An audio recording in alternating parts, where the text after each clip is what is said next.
etc. Moi, j'ai connu le moment où justement, le C est apparu. Hein, le C, c'est un langage, et avant, les gens faisaient du langage machine. J'ai connu des développeurs qui, à un moment donné, avaient fait du langage machine pendant toute leur vie, d'accord. Alors, à l'époque, ça veut dire 10 ans, parce que c'était des technos jeunes. Et en fait, le C arrive, et tout d'un coup, le C génère le code qu'il générait avant. Alors, il y en a à peu près 80%, 90% qui ont dit « Waouh, super, parce que le C, c'est plus high level, c'est génial ». Mais t'en as 10% qui ont freiné. Alors, il y en a qui ont freiné parce qu'ils ne voulaient pas bouger, mais il y en a freiné en disant « Regarde, le C, quand il est généré, il est moins performant, il a ceci ». Toujours trouver un défaut. Bon. Là. Je pense que l'IA a bon dos, qu'on accuse beaucoup l'IA parce que c'est le bon bouc émissaire, hein, forcément. Tu justifies plein de licenciements parce que l'IA débarque. Et puis en fait...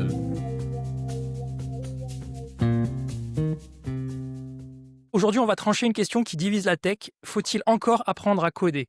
Alors, développeur versus IA, qui survivra? On a avec nous 4 invités au parcours super intéressant. On va commencer avec toi, Alain.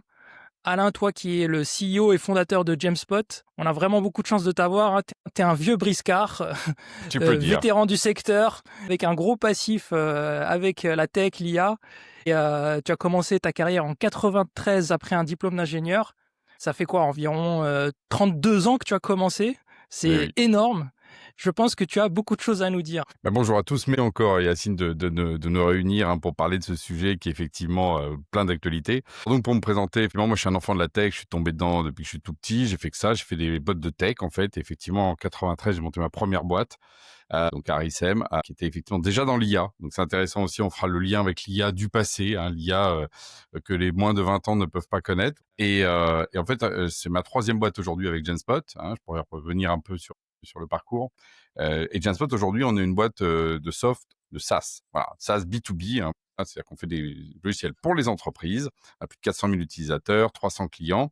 Et on aide tout simplement à mieux collaborer et à communiquer au quotidien. C'est comment est-ce qu'on travaille dans le digital.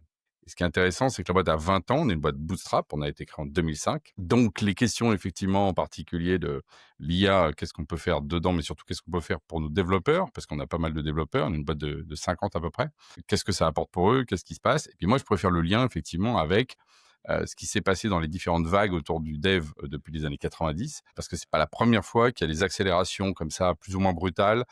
Deux choses, on a une techno qui vient perturber un peu comme ça la façon de développer, on change tout. Et deux, on nous annonce la fin des développeurs, qu'on n'a jamais été aussi nombreux aujourd'hui. Donc voilà, est-ce que c'est ce coup-ci ou est-ce que c'est encore un autre cycle? C'est ça justement que j'amènerai un peu dans le débat tout à l'heure. Alors toi, Alain, est-ce que c'était déjà à ton époque de coder sur des cartes perforées imprimées ou c'était déjà terminé? Non, moi je viens juste après ça.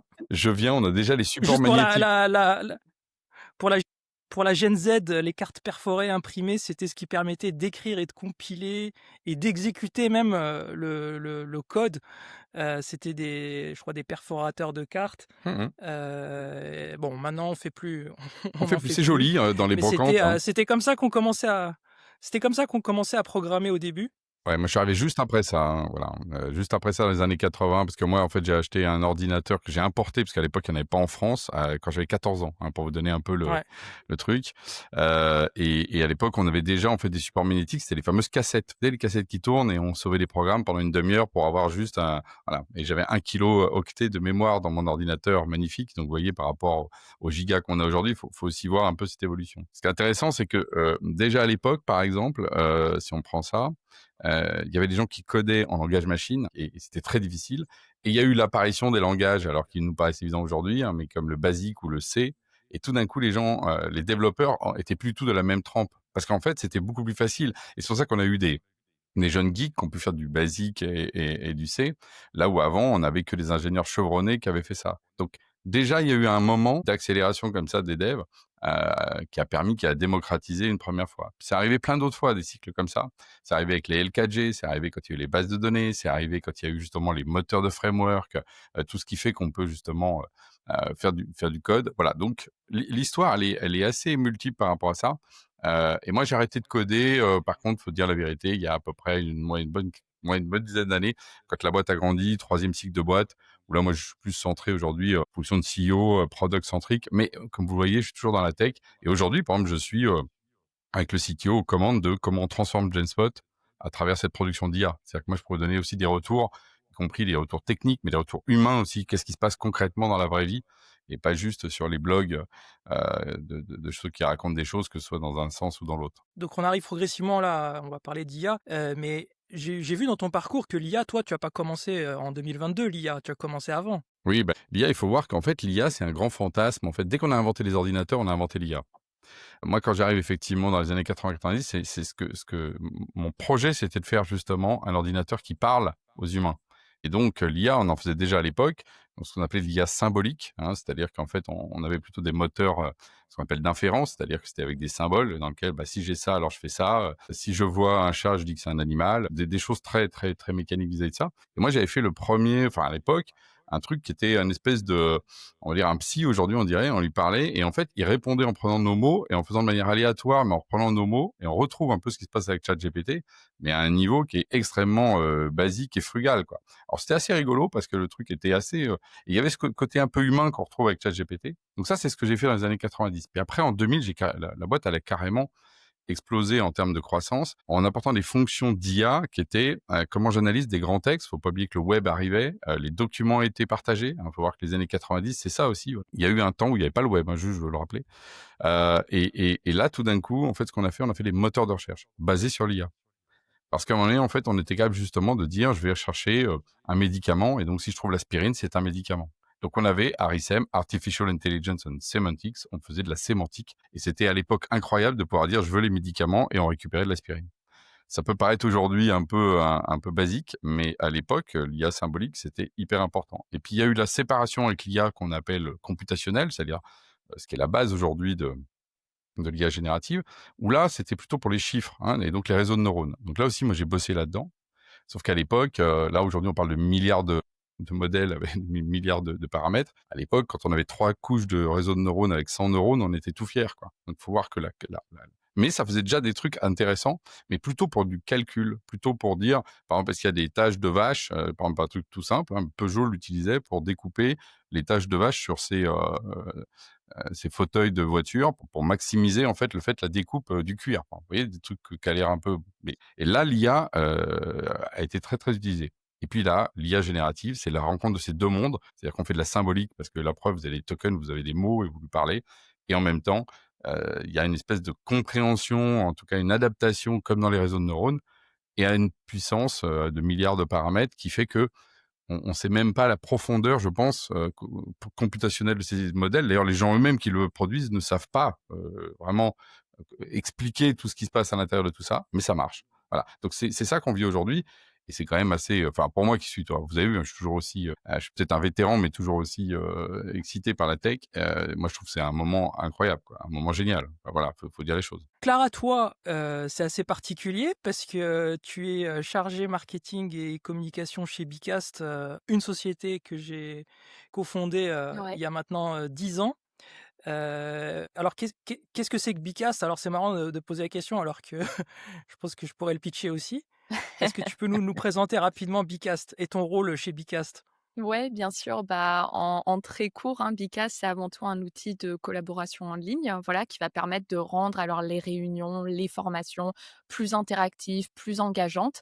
Et ça, que ce soit en présentiel, à distance ou en mode hybride. Voilà, moi, je suis arrivée chez Bicast il y a maintenant plus de 4 ans. Et en tant que maintenant responsable marketing et communication, mon rôle, c'est vraiment de venir en fait cibler les bonnes personnes, les faire découvrir l'outil, les emmener dans ce parcours de conversion, hein, de les faire tester, avoir le sign-up, la personne qui se crée son compte, et puis vraiment comprendre exactement ce qu'elle recherche. Donc voilà. Et du coup, pour mon rôle, eh bien très différent de Alain, mais c'est très Oui, bien parce que toi, t'es pas du tout un profil Pas du tech, tout, et en fait, absolument si je t'ai pas. invité, c'est parce que je voulais aussi le point de vue de quelqu'un qui n'est pas développeur en tout cas, ou Voilà, vous allez développeuse. être servi, Et, vraiment. et si je t'ai aussi invité, c'est parce que j'ai découvert que Bicast avait vibe codé. Alors, pour ceux qui savent pas ce que c'est que vibe codé, c'est en gros donner en langage humain à une IA l'application idéale qu'on aimerait avoir, et l'IA la génère automatiquement. Alors du coup, j'ai découvert que vous aviez chez Bicast vibe codé. Alors je sais pas si c'est une application ou une fonctionnalité ou un outil marketing marketing, je saurais pas dire, tu vas nous expliquer, mais vous avez vibe codé quelque chose d'assez complet. Est-ce que tu peux nous en dire plus? Ouais, bien sûr. Du coup, on a, donc en effet, j'ai vibe codé donc au marketing aujourd'hui en interne chez Bicast, il y a que moi et après, Bicast maintenant, qui appartient au groupe, SAS Group, je bénéficie d'aide, d'autres experts marketing, donc j'ai le droit, d'utiliser un peu ces groupes là pour m'aider sur des parties de SEO, d'acquisition, de PPC. Mais donc, voilà, en interne, quand j'ai envie de faire des choses, c'est moi toute seule qui dois un peu mettre en place des projets. Et donc, on avait ce projet de réaliser ce qu'on appelle un lead magnet. Donc, tout simplement, souvent, une ressource qu'on va venir mettre en ligne et qui a pour seul but de venir susciter de l'intérêt d'un groupe de personnes, des visiteurs qui vont aller sur le site et qui vont vouloir alors télécharger ce livre blanc ou essayer ce petit outil. Et c'est souvent une porte d'entrée pour générer ensuite des leads ou du sign-up pour Bicast, l'outil final. Et donc voilà, mon objectif, c'était, ça faisait longtemps qu'on n'avait pas fait de lead magnet. Mon objectif, c'était, je voyais qu'il y avait un vrai engouement pour tout ce qui est icebreaker, donc des activités brise-glace. Et ce qui fonctionne assez bien, c'est souvent comme ça que les gens nous trouvent aujourd'hui pour Bicast, et ils sont un peu bien intéressés par le monde des icebreakers. Et après, en testant un peu certains de nos modèles et de nos activités, c'est là où ils découvrent Bicast. Donc, je voulais développer tout simplement un outil de générateur de icebreaker que je pouvais poster en ligne pour générer des sign-up sur Bicast. Et donc ça, évidemment, c'est quelque chose qui est pas du tout, on va pas le monétiser. C'était un petit outil, ça avait aucune vocation d'appartenir au sein du produit. Donc, pour l'instant, étant donné qu'on a une équipe de développeurs aujourd'hui qui a déjà une très belle roadmap bien chargée, l'objectif c'était pas non plus de venir les surcharger avec des projets comme ça qui sont un peu des projets ad hoc. Et donc, l'objectif, c'était comment est-ce que moi, de mon côté, je peux déjà faire un peu un prototype ou une V1 de cet outil pour lancer des tests et voir si elle a pour vocation à être développée par la suite en quelque chose d'un peu plus fiable, sécurisé et tout ça. Et c'est donc j'ai utilisé Lovable, outil de vibe coding pour le faire. Et donc je pourrais toujours, voilà, je pense que là, ce sera l'opportunité d'en parler un peu plus et de partager mon avis, pas du tout experte en développement D'ailleurs, là-dessus. quelle était la réaction des développeurs quand tu as annoncé que voilà, tu as vibe codé une appli? En vrai, ils ont trouvé ça assez cool. Ils m'ont d'ailleurs demandé, l'outil que j'avais utilisé juste pour voir. Ça a vraiment été poussé comme, je suis pas du tout arrivée en leur disant, «Surprise, j'ai codé un truc dans mon coin et ça va être utilisé dans le produit et on va le lancer, on va faire une grande com autour». Au contraire, c'était plutôt, leur dire: «Bah, voilà, vous êtes, en ce moment, vous avez, votre propre roadmap, vos sprints, vous avez plein de choses à faire qui sont évidemment, beaucoup plus prioritaires. Moi, de mon côté, je voulais créer un peu une première version, d'un outil, pour juste susciter un peu d'intérêt et voir si ça pouvait fonctionner et si ça pouvait être, viable, on va dire, déjà d'un point de vue marketing. Et donc j'ai développé ça et ils ont pas du tout mis le nez dedans d'un point de vue code parce que je pense que s'ils avaient vu l'état du code, on se rendrait compte que c'est pas du tout propre.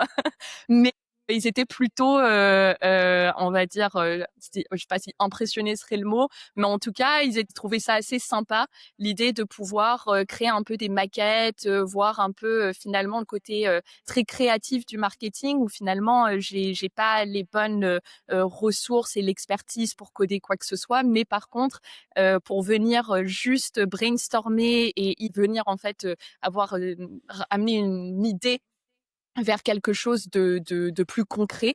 Ça, pour le coup, c'est intéressant et ça leur donne déjà une idée de ce que moi je voudrais par la suite. Donc non, en vrai, c'est bien passé, je pense que il y a une façon de Et le présenter aussi. est-ce que tu pourrais nous partager un peu les résultats, le ROI de ça? Et la deuxième chose aussi, est-ce que finalement, ça fait combien de temps que c'est en enfin, ça combien de temps que c'est en ligne? Ouais. Et est-ce que tu as des bugs ou des difficultés à maintenir cet outil? Ouais. Nous, on a lancé, ce icebreaker générateur, en mai, fin mai, 2025. J'ai les chiffres, après 1 mois grossièrement, de quand ça a été lancé, où on a eu un trafic d'à peu près 1 500 visites, sur ce site, avec un assez bon taux de conversion vu que sur les 1 500 visites, on avait à peu près, 90 qui restaient plus d'1 minute sur le site. Ce qui pour moi, d'un point de vue marketing, est intéressant parce que c'est pas je suis arrivée sur la landing page et immédiatement, en fait, j'ai passé 10-20 secondes sur le site et je suis partie ailleurs.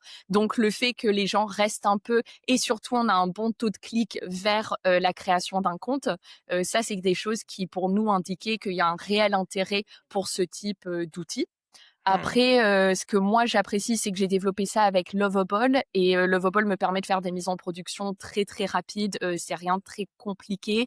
Évidemment, je fais aussi beaucoup de tests parce que je pense que c'est le vrai problème de ce type d'outil, c'est que, pour tout ce qui est V1, maquette, prototype, c'est très bien. Dès qu'on veut quelque chose de fiable et qui va persister dans le temps, c'est là où ça commence à se gâter et c'est là où en fait on a, beaucoup de petits soucis, de bugs, je pense qu'entre les mains d'un développeur, et peut-être que je me trompe, mais quand on comprend le langage et qu'on peut voir les bugs, c'est une toute autre vision des choses et là, on peut faire des choses intéressantes. Moi, évidemment, toute la partie back-end où je vois le code, même s'il est pas bon, je saurais pas dire, j'ai absolument pas cette expertise-là. Donc moi, je suis 100% dépendante de ce que me dit Lovable et quand il me dit j'ai vu un bug, je peux juste lui demander résous ce bug. Mais derrière, je dois retester, retester, retester pour vérifier que le bug a bien été résolu. Donc c'est là-dessus où en fait c'est assez chronophage et je pense que encore une fois, tant qu'on est dans une phase de prototype et de test, ça peut être très intéressant comme outil. Dès qu'on veut que ça passe sur le long terme et que ce soit plus intégré et viable, c'est là où il faut que ça passe quand même entre les mains d'un développeur, ça c'est sûr. Et je suis pas sûre que ce soit un cadeau de leur donner le code de Lovable non plus. Non, mais si je comprends bien, s'il y avait pas le vibe coding, là, franchement, pour faire cette application, il t'aurait fallu un gros budget que peut-être, enfin, je pense que Bicast n'a pas forcément. Donc, ça te permet de tester et de voir s'il y a des résultats. Et à ce moment-là, s'il y a des résultats et que ça génère du ROI, peut-être que là, ça peut te permettre de débloquer un budget pour faire quelque chose de propre. C'est exactement ça, ouais. Je pense que ça aurait même jamais vu le jour, tout simplement parce qu'on va pas venir prioriser ça alors qu'on a des vraies priorités stratégiques autour du produit cette année. Et en fait, c'est très bien d'être créatif, mais quand on est créatif, faut aussi pouvoir apporter des métriques en fait. C'est un outil comme ça. En quoi est-ce que ça va être un succès? Qu'est-ce que ça va nous permettre de faire? Pourquoi on le crée? Sans pouvoir répondre à ces questions parce qu'on n'a concrètement pas vraiment d'historique là-dedans. On a fait des livres blancs dans le passé, mais on n'avait jamais vraiment créé d'outils comme ça de lead magnet.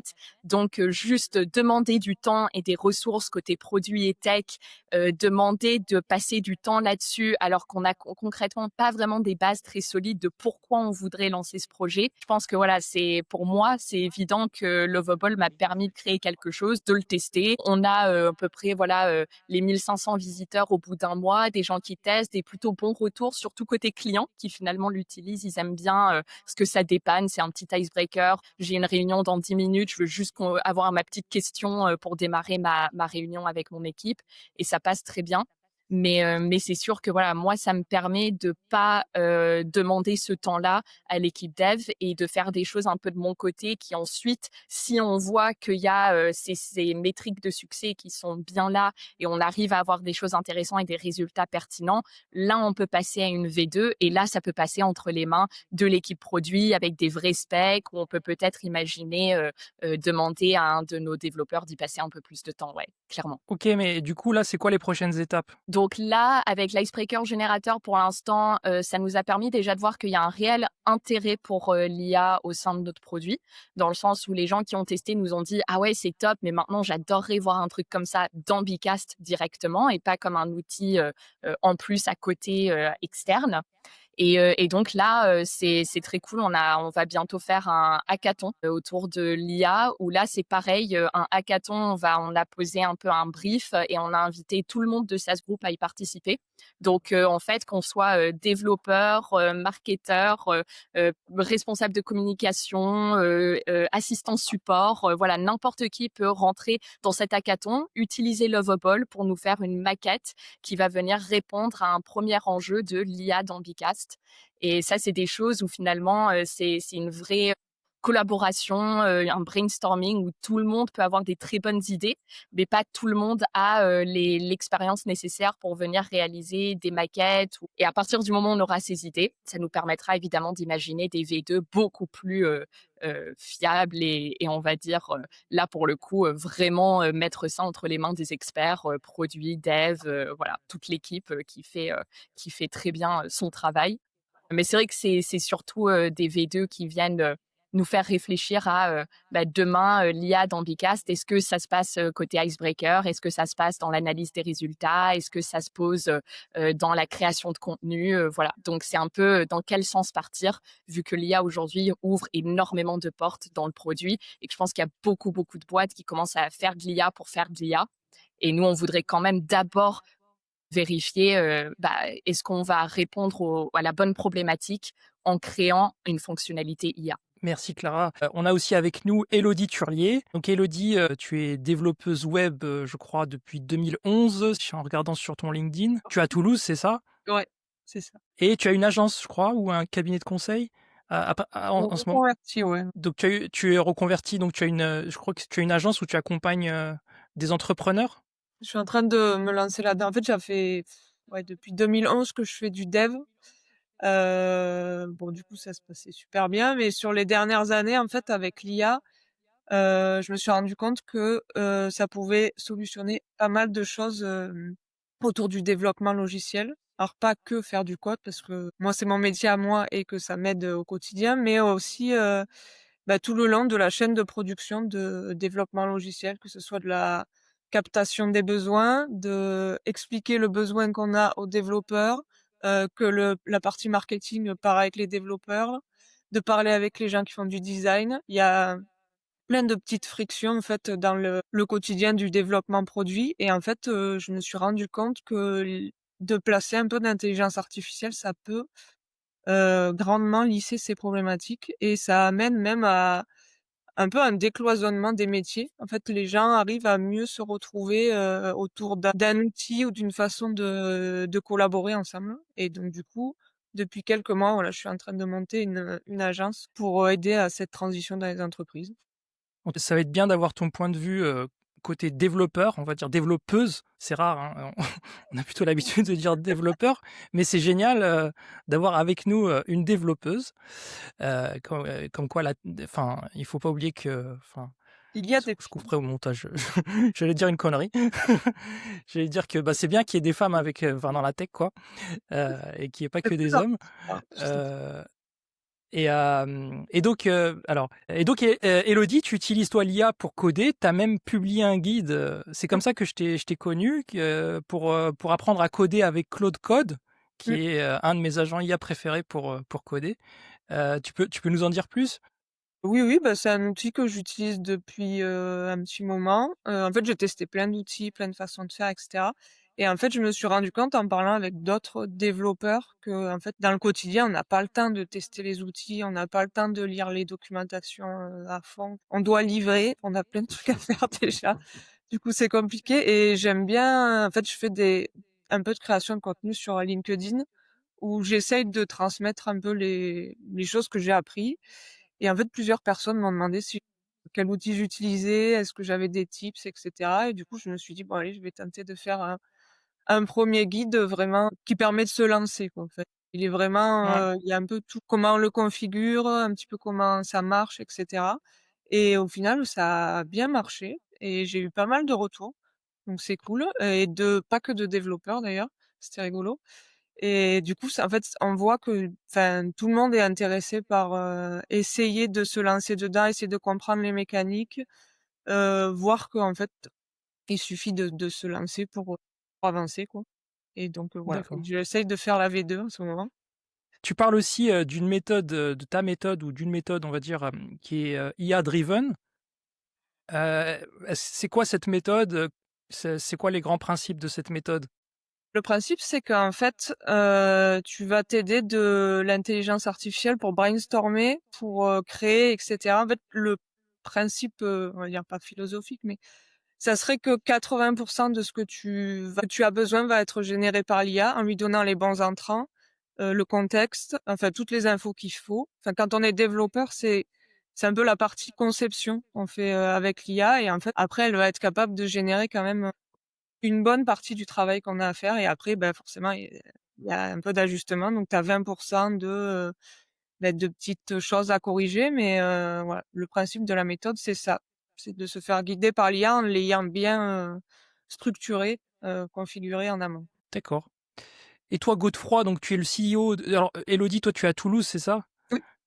Et donc on a aussi parmi nous, Godefroy, qui est à Nantes, CEO de Lonestone. Alors c'est quoi Lonestone, Godefroy? Bonjour et merci pour l'invitation. Donc moi c'est Godefroy et Lonestone c'est un studio de design et développement à Nantes. On est une bonne trentaine de salariés, majoritairement des devs, je vais en reparler. Et donc notre boulot en gros c'est de concevoir et développer surtout des SaaS et des apps pour des startups et puis des outils métiers en général et des gros sites web pour des plus grosses boîtes, donc des ETI, des grands groupes en général. Donc ça fait 11 ans qu'on fait ça maintenant. Avant ça, j'ai monté quelques startups. J'ai toujours été développeur. En gros, je développe depuis pas aussi longtemps que Alain, quand même, mais depuis l'an 2000, je crois. Et j'ai jamais arrêté. Pour le coup, je codais encore hier soir. Hein. J'adore ça. Et j'ai d'ailleurs beaucoup repris goût depuis qu'il y a l'IA parce que ça fait plein de nouveaux challenges, aussi bien dans la manière de développer que dans ce qu'on peut développer. Et du coup aussi dans les nouveaux usages, l'UX qu'on peut mettre dans les produits. Donc voilà, la passion est revenue au galop. Et donc je suis très content d'en discuter avec vous aujourd'hui. D'autant que l'IA, ça nous affecte sur à peu près tous les plans, hein, parce que là, on va parler beaucoup du développement, mais on a aussi des commerciaux, des designers, des product managers qui sont tous très impactés par toutes les nouvelles possibilités. Par exemple, je crois que c'est Elodie, tu parlais de Claude Code. Claude Code, bah moi je l'utilise au quotidien pour développer, une partie de mon équipe aussi, mais en fait on s'est rendu compte que c'était vachement Tiens, je utile vous pour arrête. d'autres cas. Je vous arrête là. Il y a Claude Code, il y a Codex, enfin, il y en a plein. C'est quoi vos Ouais. préférés? Alors ça change régulièrement, hein. Moi c'est Claude Code actuellement, parce que déjà c'est dans un terminal, ça fonctionne un peu partout, ça veut dire que c'est agnostique de l'éditeur. Si je veux utiliser Cursor, ça marche dans Cursor. Si je veux le faire marcher dans le terminal, même sur mon téléphone portable, ça marche. Si je veux le mettre dans un autre éditeur, ça marche aussi. Voilà, ça j'apprécie beaucoup. Et puis après, c'est les modèles qui sont derrière et les prompts systèmes qui sont dedans qu'on va juger, qu'on va voir si ça nous convient ou pas. Moi, je le trouve meilleur que Cursor maintenant, alors que j'adorais Cursor avant, mais ça va tellement vite. On va pas tous être du même avis tout le temps, je pense. Et du coup, est-ce que bah, c'est quoi là, tu nous as dit que tu as repris goût au dev, enfin pas repris goût au dev, mais tu t'es remis à recoder grâce à l'IA. Quels sont les résultats? Est-ce que tu as sorti récemment des applications, des fonctionnalités euh, en- grâce au vibe coding? Alors, je pense qu'on peut distinguer déjà le vibe coding de coder de manière assistée avec l'IA. Enfin, c'est un peu différent pour chacun et chacune, je pense, selon la sensibilité, selon les compétences propres qu'on a.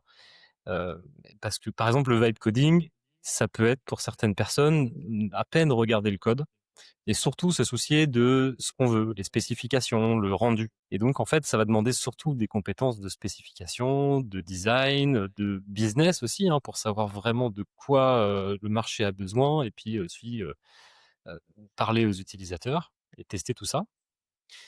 Euh, le vibe coding, du coup, bah, comme le disait Clara, ça peut faire des résultats des fois. Alors, on dit pas propre en développement. Qu'est-ce que ça veut dire, pas propre? En fait, je pense qu'il y a plein de cas d'usage, comme un lead magnet. On s'en fiche un peu. Tant que ça marche, tant que ça n'a pas d'impact. En fait, l'impact, je trouve le premier impact qu'on peut constater, c'est sur la data.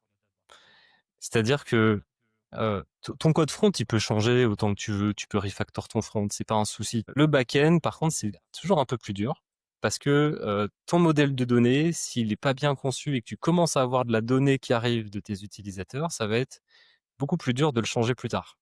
Et c'est là maintenant, d'ailleurs, je commençais à voir sur Twitter des gens qui disaient ah ouais, mais en fait là, le truc le plus dur en vibe coding, c'est les migrations de données. C'est savoir faire ces modifications de schémas de DB relationnels, par exemple. Donc, je trouve qu'il y a ça. Ce qui est assez marrant, c'est que ça oblige de plus en plus les vibe codeurs qui deviennent sérieux, qui ont des résultats, à apprendre tous les paradigmes et les méthodos des développeurs qui sont notamment spécifiés. En fait, c'est un boulot de développeur et de product manager, le boulot de concevoir la base de données. Toutes ces choses-là, finalement, c'est des bouts du métier de développeur et de product manager qu'on commence à... Enfin bon, le vibe coding se réapproprie, et c'est plutôt logique, en réalité. Et à côté, je trouve qu'il y a le développement plus classique qui est assisté par IA, où là, on va quand même avoir la main dans le code. Moi, j'aime bien utiliser Cursor, par exemple, parce qu'ils ont une très bonne autocomplétion. Donc, j'utilise Cursor plus Claude Code. Alors, ça fait 2 abonnements à payer, ça commence à faire un peu cher. Donc, on regarde un petit peu la concurrence de temps en temps. Mais au moins, le fait de pouvoir avec une super autocomplétion et passer quand on veut en prompt, mais quand on veut, on va vraiment toucher finement le code. Là, ça va être pas mal pour toucher à une code base plus grosse où on va avoir besoin d'avoir un peu plus la main sur l'architecture. Parce qu'en fait, je trouve que le point faible souvent du dev assisté par IA, c'est l'architecture. Parce qu'en fait, le code généré par l'IA, souvent, il va paraître propre. Souvent même plus propre que le code écrit par plein de développeurs juniors et pas que. Et c'est quand on commence à rentrer dedans, quand on commence à le modifier, qu'on va se rendre compte que c'est pas propre. Mais le c'est pas propre, qu'est-ce que ça veut dire? En général, qu'est-ce que ça veut dire? C'est, en fait, une mauvaise organisation des fonctions et des classes, une mauvaise organisation de la data. J'en reviens toujours à la data. Et donc, pour avoir quelque chose de robuste, pour moi, faut mettre son nez dedans. Alors, on peut utiliser l'IA pour générer du code, pour faire un plan d'attaque, comme disait Elodie, pour mieux comprendre une situation aussi. Mais à un moment donné, vaut mieux mettre son nez dedans, dire à l'IA où est-ce que ça va pas, corriger soi-même quand ça va plus vite. On peut arriver du coup à avoir des code bases très propres, très grosses, en codant avec l'IA. Pour moi, c'est pas trop un débat. Maintenant, le débat, c'est quelle méthode, comment former les gens, comment s'astreindre aussi à des bonnes méthodes pour être sûr que ça marche et pas succomber à la flemme de toujours demander à l'IA. Ça, c'est un vrai sujet. Et tiens, Godefroy, vu que avec Lone Stone, tu as dû sûrement rencontrer ce cas, on va dire avant l'arrivée des agents IA de vibe coding ou de coding, grosso modo, si tu voulais une appli, il fallait coder. Si tu savais pas coder, c'était pas possible. Maintenant, tu peux, comme a fait Clara, vibe coder un outil sans savoir coder forcément. Mais en fait, Est-ce que ça t'est déjà arrivé, juste pour terminer, est-ce que ça t'est déjà arrivé, par exemple, finalement, un client qui vient, qui te demande un devis et qui te dit: «Ah non, mais c'est trop cher, ça, je le vibe code en 1 heure, et c'est terminé, quoi». alors, ouais, c'est une très bonne question. Déjà, avant de répondre à cette question, je vais quand même pas repartir de ton postulat. Le postulat, c'est qu'il y avait un avant et un après qui est franc et net, alors que en fait, il y a eu énormément de choses. Alain déjà a parlé au début là déjà des révolutions avec les langages et les frameworks. Mais en fait, il y a eu aussi le no-code. Il y a toujours le no-code d'ailleurs, avec une flopée d'outils qui permettent de faire des choses sans coder. Mais avant ça, il y avait même en fait le no-code avant le no-code. Alors, tous les projets open source, par exemple, ne serait-ce que WordPress. Tu prends WordPress, c'est le 70% du web tourne sur WordPress, c'est du code open source. La plupart des gens qui utilisent WordPress ne sont pas des développeurs. Ils prennent le truc, ils suivent la notice, ils l'installent, ça marche, c'est no code. C'était du no code en réalité. C'est vrai. Donc je pense qu'on est resté dans ce paradigme. C'est juste que on peut toujours faire un peu plus. Et là, ce un peu plus, maintenant, c'est pouvoir faire des choses personnalisées, vraiment sans avoir à apprendre l'outil ou le code. Mais par contre, il faut quand même avoir cette culture du produit, savoir nommer les choses. Il faut savoir ce qu'on veut. Et je pense que la démarche intellectuelle est assez différente. Là où avant, on pouvait se permettre, que ce soit en no-code ou en code, d'avoir une démarche qui était très itérative et très visuelle, là, il faut quand même savoir nommer les choses. Et donc voilà, il y a quand même des petites différences comme ça, mais je pense qu'on est quand même dans Oui. quelque chose de très progressif. Et du coup, pour répondre à ta question, est-ce qu'il y a des clients qui arrivent et qui disent ouais mais ça a l'air facile, j'espère que c'est moins cher. C'est ça en gros. Hein. Ça arrive moins. Alors ça arrive de plus en plus qu'il y ait des clients qui nous disent ouais on a codé ça en interne. Après le but c'est pas forcément que ça soit refait propre derrière. C'est souvent que c'était des petits outils qui les auraient même pas fait sans ça, parce qu'ils auraient pas mis le budget temps ou argent. Donc ça permet de faire des choses en plus. Ce qui arrive par contre de temps en temps, c'est qu'il y a des clients maintenant qui arrivent avec une maquette faite en no-code. J'ai eu le cas d'un client récemment, par exemple, qui est venu avec un prototype. C'était un front complet. Truc hyper complet avec plein de menus, plein de pages, plein de formulaires, vraiment pas mal foutu. Alors, il y avait des trous dans la raquette, bien sûr. Et puis, il y avait pas de back-end. Ça s'est connecté à rien du tout. Donc, inutilisable, mais il s'en rendait bien compte, en fait. Il le savait. Mais Et pourtant, il on m'a peut dit, vibe j'ai coder passé des 4 jours. back-ends aussi. On peut aussi vibe coder des Oui. back-ends. On peut tout à fait vibe coder des back-ends, mais c'est pas facile avec tous les outils. Il faut quand même avoir cette connaissance de la data dont je parlais tout à l'heure, qui est quand même importante. Ce qui lève le niveau, hein, quand même, quand on veut faire une application un peu conséquente. Par contre, là, le gars, il m'a dit, bah voilà, j'ai mis 4 jours dessus. Pour moi, c'est beaucoup plus facile et concret que de bosser sur un cahier des charges long comme le bras. Voilà, c'est ça mon cahier des charges. Est-ce que tu peux le faire? Et finalement, je trouve ça pas mal comme démarche. En plus, ce qui est bien, en plus, c'est que la personne se rend compte de la complexité. Parce qu'en mettant le doigt dedans, cette personne se rend compte qu'en fait, il y a plein de petits détails et que une ligne dans un cahier des charges peut devenir en fait beaucoup plus compliqué lors de l'implémentation. On peut avoir un petit menu, un petit détail UX, etc. et qui en fait engendre énormément de boulot. Donc pour le coup, c'est pas mal. Et puis chez nous, ça impacte aussi même dans la vente. Par exemple, on peut avoir des designers qui font des maquettes en vibe coding pour montrer à l'avance ce que ça va faire. Et du coup, c'est non pas que des mock-ups ou des maquettes Figma, mais quelque chose d'utilisable. Donc pour convaincre, c'est utile. Pour tester, c'est utile aussi. Pour tester avec des utilisateurs directement sans avoir à tout coder. Alors, on fait une maquette en une journée, on teste déjà. C'est super. Et après, on valide ou pas. Donc on peut s'éviter de perdre du temps. Pour les product managers, c'est top. Pose une question, hop, ils comprennent une feature. Ou ils font un fixe eux-mêmes. Ou ils font un petit tool à côté. Ça remplace pas nos devs, mais ça nous augmente beaucoup. Ça remplace pas encore le dev. Ça, c'est la question. Et alors moi, j'ai mon point de vue sur la question. Hein. Je suis persuadé que que les agents IA à terme vont pouvoir générer du code propre même. Ils commencent déjà maintenant à planifier des architectures, etc. Mais je suis vraiment curieux de connaître vos points de vue. Les développeurs s'inquiètent par rapport à leur avenir. Ils se demandent si est-ce que le métier de développeur, ça a encore de l'avenir? Est-ce que ça va disparaître? Est-ce que ça va évoluer? Qu'est-ce que tu en penses, Alain? Bah, je pense que là, merci en tout cas, parce que là, moi je trouve qu'on a fait un panorama justement hyper intéressant, justement depuis l'âge fossile jusqu'à aujourd'hui. Et en fait, ce qu'on voit, c'est qu'au fur et à mesure, on a étendu en fait le nombre de personnes qui ne sont pas des techs purs, qui peuvent accéder à la tech. En fait, c'est ça le point. C'est une démocratisation. Et le dernier point justement de vibe coding, c'est de la démocratisation. Je veux dire que là, on est l'exemple complet et parfait. Mais tu vois, ça c'est une chose, mais ça n'enlève pas le fait que plus justement on est capable de démocratiser, plus on va avoir d'outils numériques. Plus il y a d'outils numériques, plus ils sont complexes et ils doivent être justement gérés et structurés dans le temps parce qu'ils créent de la valeur. C'est pas juste des tools. Et donc là, tu te retrouves avec le problème que ce qu'a pas été de dire Godefroy quand il a parlé effectivement des éléments, c'est qu'à un moment donné, il faut que tu bâtisses sur des bases qui sont structurellement très très très solides. Et en fait, plus tu fais justement du test and learn, bah, moins tu fais du solide. Les logiciels à long terme doivent être vraiment pensés. Quand tu regardes l'architecture, moi, si je rentre dans Genspot aujourd'hui, quand tu regardes ça, ça pourrait, tu vois notre wall, tu sais, dont on a une partie réseau social, ça pourrait être un truc j'ai envie de dire, en vibe coding qui est faite en un après-midi. Ou alors, tu sais, c'est un truc d'étudiants pour faire un petit tools. Mais la réalité, c'est que le moindre like, quand tu es sur un déploiement à plus de 100 000 utilisateurs, c'est plus la même chose. Tout d'un coup, nous, on a peut-être une quinzaine de serveurs enfin serveurs pas physiques, je te parle logique, qui vont faire des opérations derrière. Ça devient une vraie machine extrêmement complexe.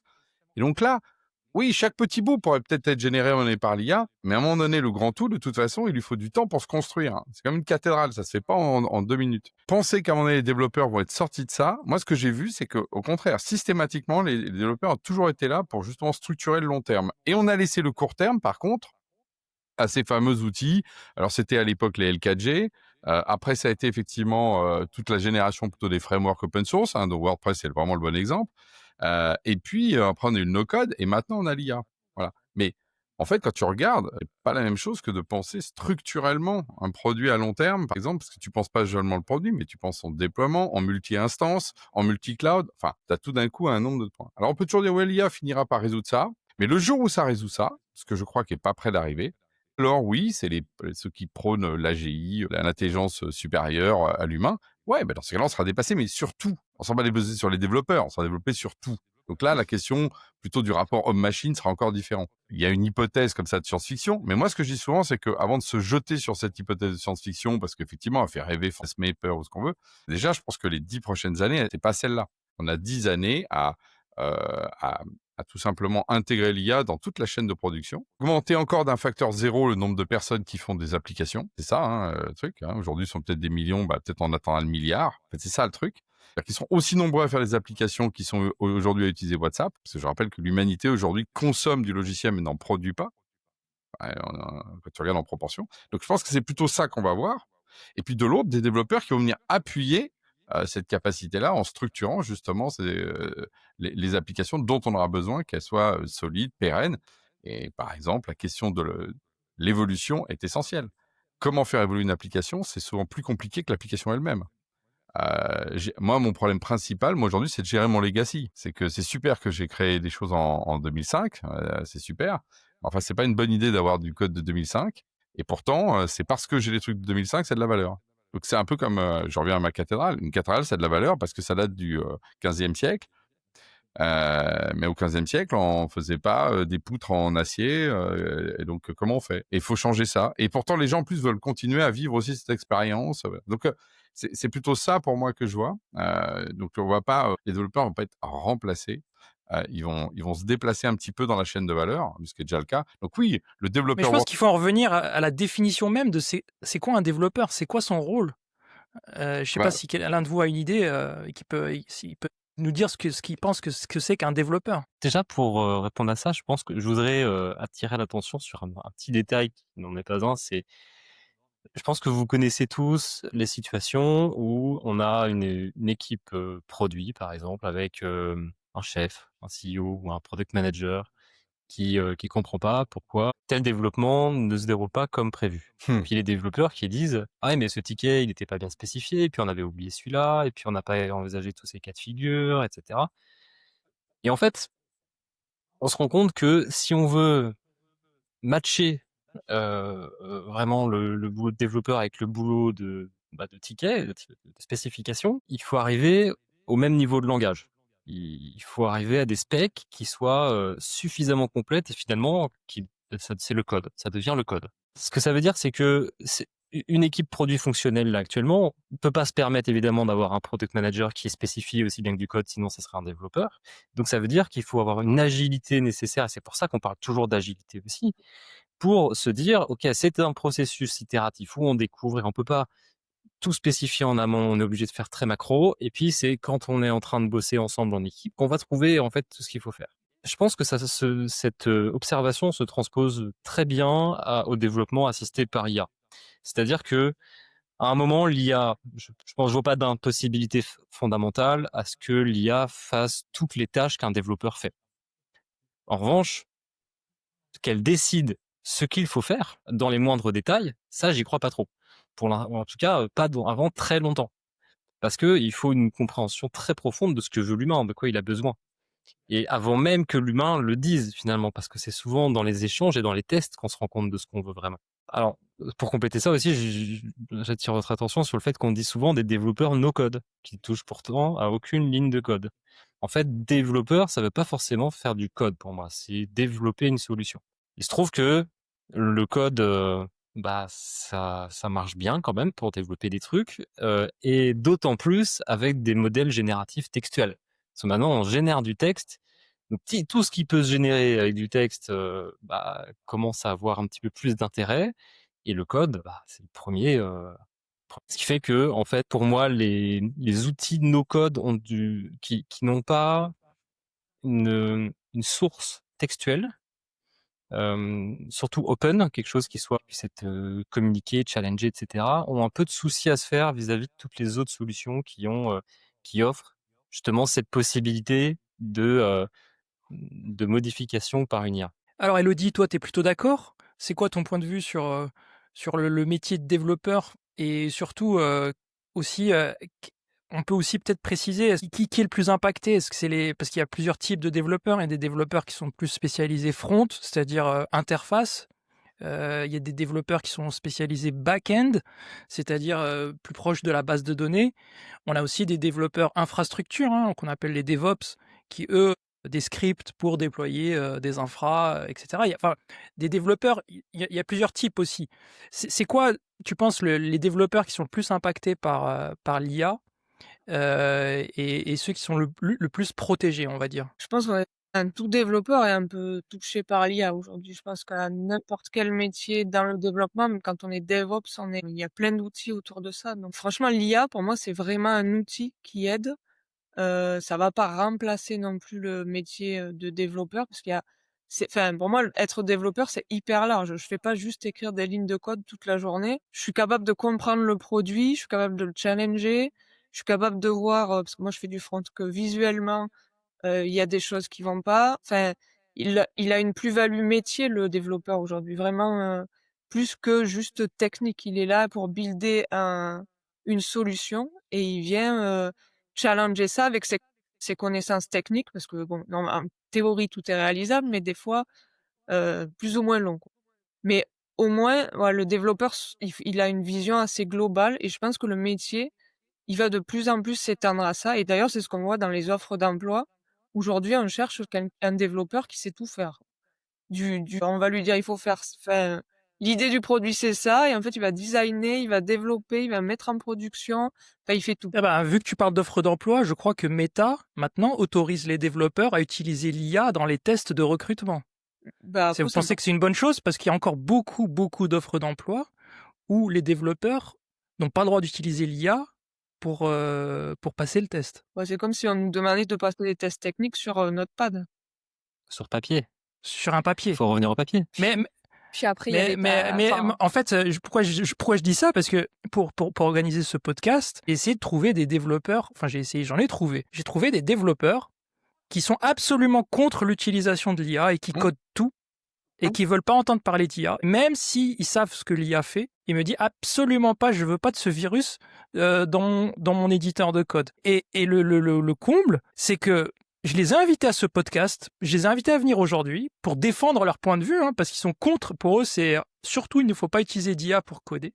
Et ils veulent pas venir s'exprimer publiquement sur le point de vue, je pense, de peur de se faire jeter des cailloux. Alors, moi, je peux vraiment donner un témoignage, justement, et c'est intéressant de voir le passé par rapport à ça.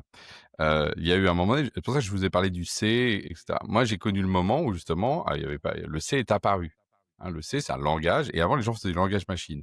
J'ai connu des développeurs qui, à un moment donné, avaient fait du langage machine pendant toute leur vie, d'accord? Alors, à l'époque, ça veut dire 10 ans, parce que c'était des technos jeunes. Et en fait, le C arrive et tout d'un coup, le C génère le code qu'il générait avant. Alors, il y en a à peu près 80%, 90% qui ont dit waouh, super, parce que le C, c'est plus high level, c'est génial. Mais tu en as 10% qui ont freiné.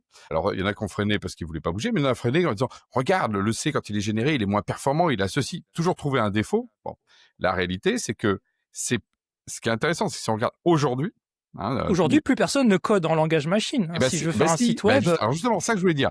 Tu vois, Yacine, par rapport à ça, quand tu regardes, déjà plus personne code en C non plus, parce qu'en fait, le C est devenu aussi un langage trop bas niveau. Ok.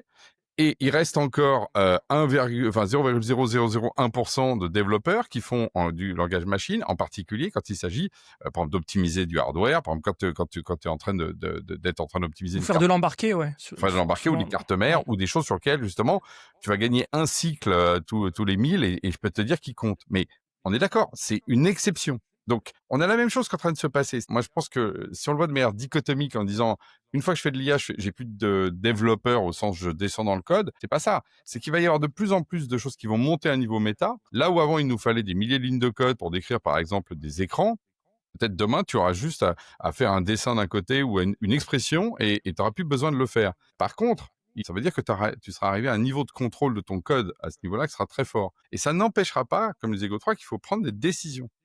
Et qu'à un moment donné, tu vas prendre des décisions qui vont impacter sur, par exemple, le coût. Est-ce que ton système, par exemple, aujourd'hui, par exemple, un système, est-ce qu'il a le back-end, est-ce qu'il a une base de données basique ou est-ce qu'il a une base de données distribuée? Rien Bah que tiens, ça, en parlant de coûts, tu est-ce vois, que combien vous c'est pas l'IA dépensez qui va te dire ça, tu vois? C'est pas l'IA qui va te dire, obligatoirement. Donc il y a besoin aussi à un moment donné de prendre des décisions d'architecte, pour après déployer les choses. Et je pense que le développeur a toujours été, tu me demandais c'est quoi? C'est un gardien du code intermédiaire qui ensuite est compilé dans la machine. En fait, on est le gardien intermédiaire. Il y a ce que voit l'utilisateur, il y a ce que la machine fait tourner et le développeur, c'est celui qui est le gardien intermédiaire de ce passage-là, de l'ombre à la lumière, voilà, ou de la lumière à l'ombre. Et je veux juste rebondir sur ce que tu dis, Alain, c'est super intéressant parce que, du coup, on se demande aussi quelle est la production du développeur qui doit être conservée et partagée au sein du projet avec l'autre équipe pour la durabilité du projet et sa compréhension. C'est le code, mais le code, du coup, pas compilé, évidemment. On met jamais, enfin, ou rarement le code compilé dans un dépôt Git. Il y a de plus en plus de gens qui se demandent, mais est-ce qu'on mettrait pas aussi, du coup, les prompts et les discussions avec Cursor ou Claude dans le dépôt Git, dans ce cas? Mmh.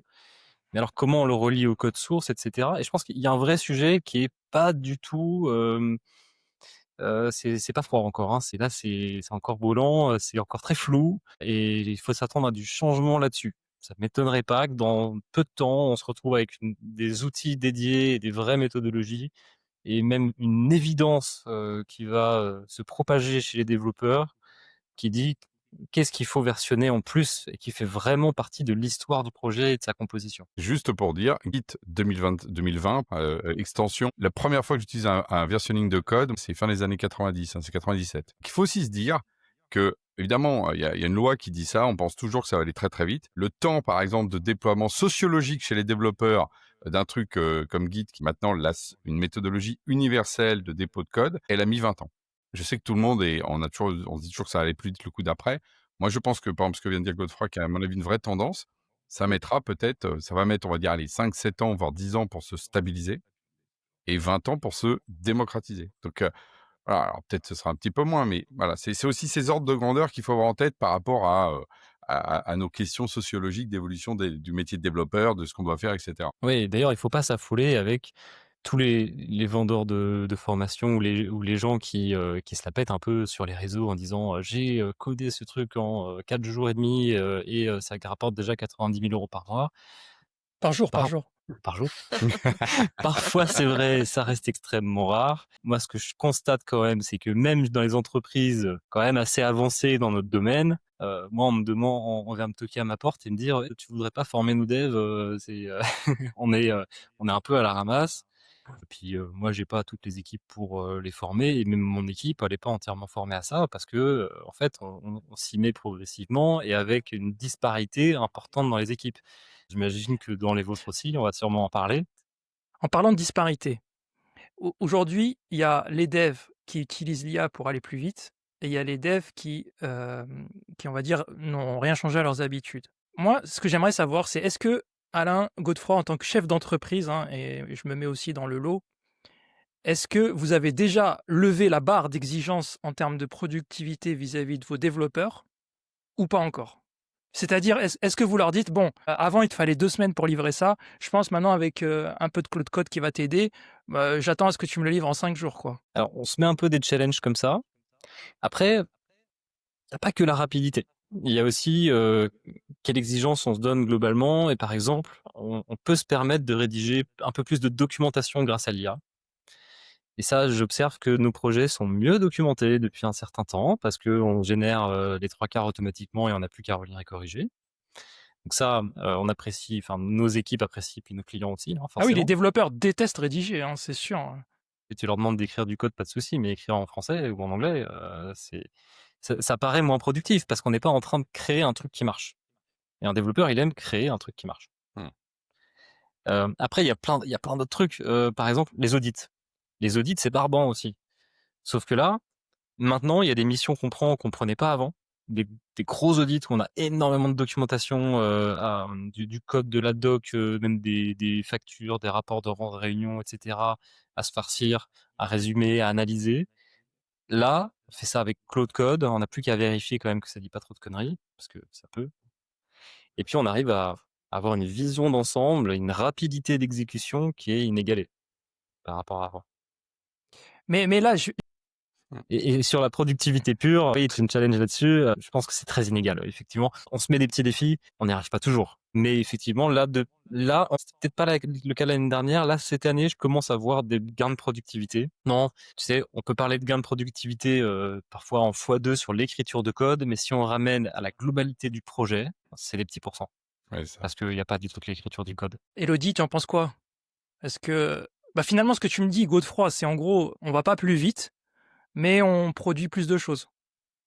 Ce qui, ce qui veut aussi dire que, enfin, on produit plus de valeur, quoi. Alors il y a de ça, effectivement. Je pense que si, on produit plus vite aussi.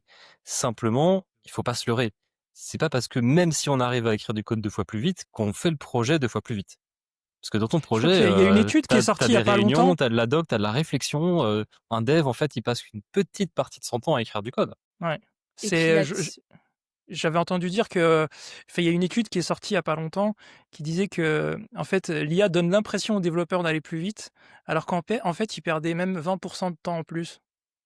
Et tu as raison, Godefroy, je crois que coder, c'est vraiment, les développeurs rêveraient de coder 100% de leur temps, mais c'est jamais le cas dans la réalité parce que l'essentiel de leur temps, je crois que c'est plutôt en réunion, et du coup, ce temps-là est incompressible. Enfin, ça dépend des entreprises, Oui, bien non. sûr. Hein. Je parle qu'il y a des entreprises où Ouais, et puis bon, c'est ce qu'on dit, mais j'espère on se bien crée que les des startups, tendinites, hein. Attends, ouais. il Mais faut le aussi code, des temps de Laurent, réflexion et tout. c'est ça. Tu voulais dire quelque chose, Clara? ouais, bah, après là-dessus, je suis totalement d'accord avec, ce que tu dis Godefroy, parce qu'il y a le côté où, bah, de notre côté, marketing, même sans avoir le côté enfin l'aspect dev, mais pour moi, le marketing, quand j'utilise l'IA, c'est avant tout quelque chose qui va me permettre de passer, toutes les petites tâches du quotidien où ça me prend du temps. Ça m'apporte, moi, pas énormément de valeur, mais c'est des choses qu'on doit faire. On doit faire du monitoring, on doit venir faire des rapports de performance sur certaines campagnes, on doit apporter des métriques. Et ça, c'est des choses, c'est important parce que ça nous permet de faire des plans d'action pour la suite. Est-ce que c'est des bons chiffres? Oui, dans ce cas-là, qu'est-ce qu'on continue à faire? Est-ce que c'est des mauvais chiffres? Oui, dans ce cas-là, qu'est-ce qu'on change et qu'est-ce qu'on améliore? Mais du coup, ça, personnellement, le remettre un peu côté IA pour que moi, après, côté plus idéation, création, plan stratégique qui demande un vrai temps pour moi où je dois me poser, rencontrer les équipes, parler du budget, qu'est-ce qu'on peut créer ensemble, voir un peu ce qui se fait ailleurs. Ça, c'est du temps de réflexion où il y a une vraie valeur ajoutée. Et je pense que quand on parle de l'IA, enfin, pour moi, c'est vraiment ça aujourd'hui, l'IA. C'est finalement un peu l'outil complémentaire qui vient m'enlever de la charge de travail où je dois d'habitude je dois y mettre énormément de temps dans des choses où finalement ça pourrait être automatisé, je pourrais vraiment gagner 3 à 4 heures par semaine, et ces 3 à 4 heures par semaine, je pourrais être en train de faire des choses beaucoup plus intéressantes ailleurs, quoi. Donc c'est pas en train de remplacer mon métier au marketing, au contraire, ça me permet d'être encore plus rigoureuse et plutôt de travailler dans les parties du marketing que j'aime le plus. Alors peut-être pour un développeur, en effet, c'est au lieu de faire de la documentation, ça lui permet de coder, ou voilà, ça permet à la personne de coder et de passer plus de temps là-dessus plutôt que de passer 4 heures sur de la documentation, des rapports et tout, où là, en fait, on est peut-être un peu moins engagé dans la démarche, et finalement, c'est important, ça a sa place, mais c'est pas nécessairement la chose où on se complète dedans, on s'épanouit professionnellement, quoi. Alors, vous voyez souvent passer des articles, tel patron de Salesforce ou tel patron chez Amazon a supprimé X milliers d'emplois grâce à l'IA. Vous en pensez quoi? Et aussi un autre truc que j'ai remarqué, c'est le nombre aussi d'offres d'emploi. En ce moment, le marché de l'emploi, il n'est pas aussi dynamique Mmh. qu'il aurait pu être en 2021 ou avant le Covid. C'est assez calme en ce moment. Est-ce que l'IA, elle joue pas un rôle un peu dans cette ambiance un peu... Je pense que Non. l'IA a bon dos. Ouais. Voilà. qu'on accuse beaucoup l'IA parce que c'est le bon bouc émissaire, hein, forcément. Tu justifies plein de licenciements parce que voilà, l'IA débarque. Et puis en fait, c'est un bon prétexte pour dire aux actionnaires, ok, c'est bon, on s'est débarrassé un peu de workforce là, mais comme on faisait avant. En fait, tu as des vagues de licenciements comme ça change pas. Bah, le Et marché ça serait permet de faire plus de profit. Mais souvent, ça arrive qu'ils s'en mordent les doigts. Justement, Klarna qui a fait des nouvelles annonces récemment, ils avaient fait grand bruit juste il y a 1 an et demi, en disant licencier une bonne partie de leur workforce de call center pour les remplacer par des IA vocales. Et puis, un peu plus tard, on a appris qu'en fait, ils ont eu beaucoup de problèmes suite à cette décision, que ça marchait pas si bien que ça et qu'ils ont dû faire machine arrière. En tout cas, en grande partie. Oui, c'est pour ça Il y a aussi beaucoup d'effets d'annonce, hein. c'est-à-dire que moi, je suis complètement d'accord. Les derniers exemples en date, Klarna, c'est un bon exemple parce qu'il a été public. Un autre, par exemple, celui de Microsoft qui dit, pour l'IA, on va dégraisser. Mmh. En France, qu'ils ont supprimé du middle management. Alors, je veux bien que ce soit le vibe coding, du middle management, mais la réalité, c'est qu'effectivement, ils ont voulu tout simplement, diminuer leur masse salariale et principalement et c'est là où tu vois, ça rebondit sur d'autres points, là, si tu dis: «Ah, le marché, il est un petit peu moins il y a moins de marché d'emploi, c'est à cause de l'IA». Non, c'est qu'il y a une perspective économique qui est moins bonne aujourd'hui, pour plein de raisons, on va pas rentrer dans le débat mondialisé. Et en fait, pour maintenir le taux de marge pour leurs actionnaires, la variable d'ajustement, en particulier des grands groupes, c'est leurs people, parce qu'en vrai, ils ont beaucoup, beaucoup, beaucoup, beaucoup de marge. Et c'est là où il y a une grande différence avec des boîtes comme nous. Tu vois, nous, par exemple, je rappelle, on est 50. La productivité, il y en a, mais tu vois, on va la mettre plutôt pour faire effectivement en plus. Ça va pas être pour dire, ah bah tiens, chouette, je vais aller plus vite et puis je vais virer 2 développeurs. Mais alors pas du tout, tu vois, pas du tout. Le truc, c'est plutôt de se dire, par exemple, nous, tu vois, pour Ouais, mais je peux peut-être pas pour virer, mais peut-être pour moins embaucher. C'est-à-dire que je dis pas super, t'as une IA qui te permet d'aller plus vite, donc tu vires des devs. Je dis juste peut-être t'as une IA qui permet à tes devs d'aller plus vite et peut-être que tu as moins besoin d'embaucher de devs. sauf que la réalité là, moi dans mon cas par exemple, moi je suis à l'équilibre. Et moi dès que j'ai de la croissance, je mets du côté business marketing et du côté tech. Donc en fait, c'est même c'est vraiment pas ça. Et là concrètement, nous par exemple, qu'est-ce qu'on fait concrètement? C'est qu'on va non pas embaucher en plus ou moins, c'est que on va faire par exemple plus d'eux et des trucs un peu bon, pareil, on parle de la doc, mais je pourrais parler des tests unitaires par exemple. Tous les tests, c'est chiant les tests et les tests complexes, parce que nous en plus on a plus de 80 applications, donc c'est vraiment gros. Il y en a partout. Et le problème souvent, c'est qu'on a des bugs maintenant d'applications croisées. C'est un truc qui fait un effet de bord d'une app sur une autre. Donc multiplier tous les tests, ça devient délirant. Donc en fait, là, l'IA, tout d'un coup, devient un accélérateur de ça. Mais c'est en fait, on améliore quoi? Tu parlais tout à l'heure de valeur. Nous, on va améliorer plutôt la qualité. Ah bah c'est peut-être le métier de testeur qui va disparaître. Le métier de testeur va disparaître. Bah, c'est pareil que oui. Alors de testeur, alors, regarde, moi je pense que, enfin, je sais pas, il est beaucoup moins présent déjà qu'avant parce qu'effectivement, on fait beaucoup de tests automatiques. Mais c'est pareil, les gens aujourd'hui qui font du test sont plutôt des gens qui font du test high level, tu vois. Ils sont pas Mm. comme avant, des gens qui faisaient de la QA de basique, quoi. D'ailleurs, avant, Après, moi je trouve que l'IA est vraiment puissante pour générer automatiquement tous tes tests. mmh, ça c'est un bon C'est vrai, exemple. Ouais. c'est quelque chose Mmh. qui est rébarbatif, que les devs aiment pas faire. C'est comme la doc. La doc et générer les tests, déjà. Nous, on a aussi un troisième cas d'usage, c'est le transpilage. Alors le transpilage, je sais pas si ça vous parle, c'est, passer d'un langage à l'autre, en fait. Et toute boîte, qui vieillit doit faire du transpilage à un moment donné. Alors on transpire Je peux te donner l'exemple de COBOL. Je crois qu'il y a plus de développeurs COBOL sur le marché.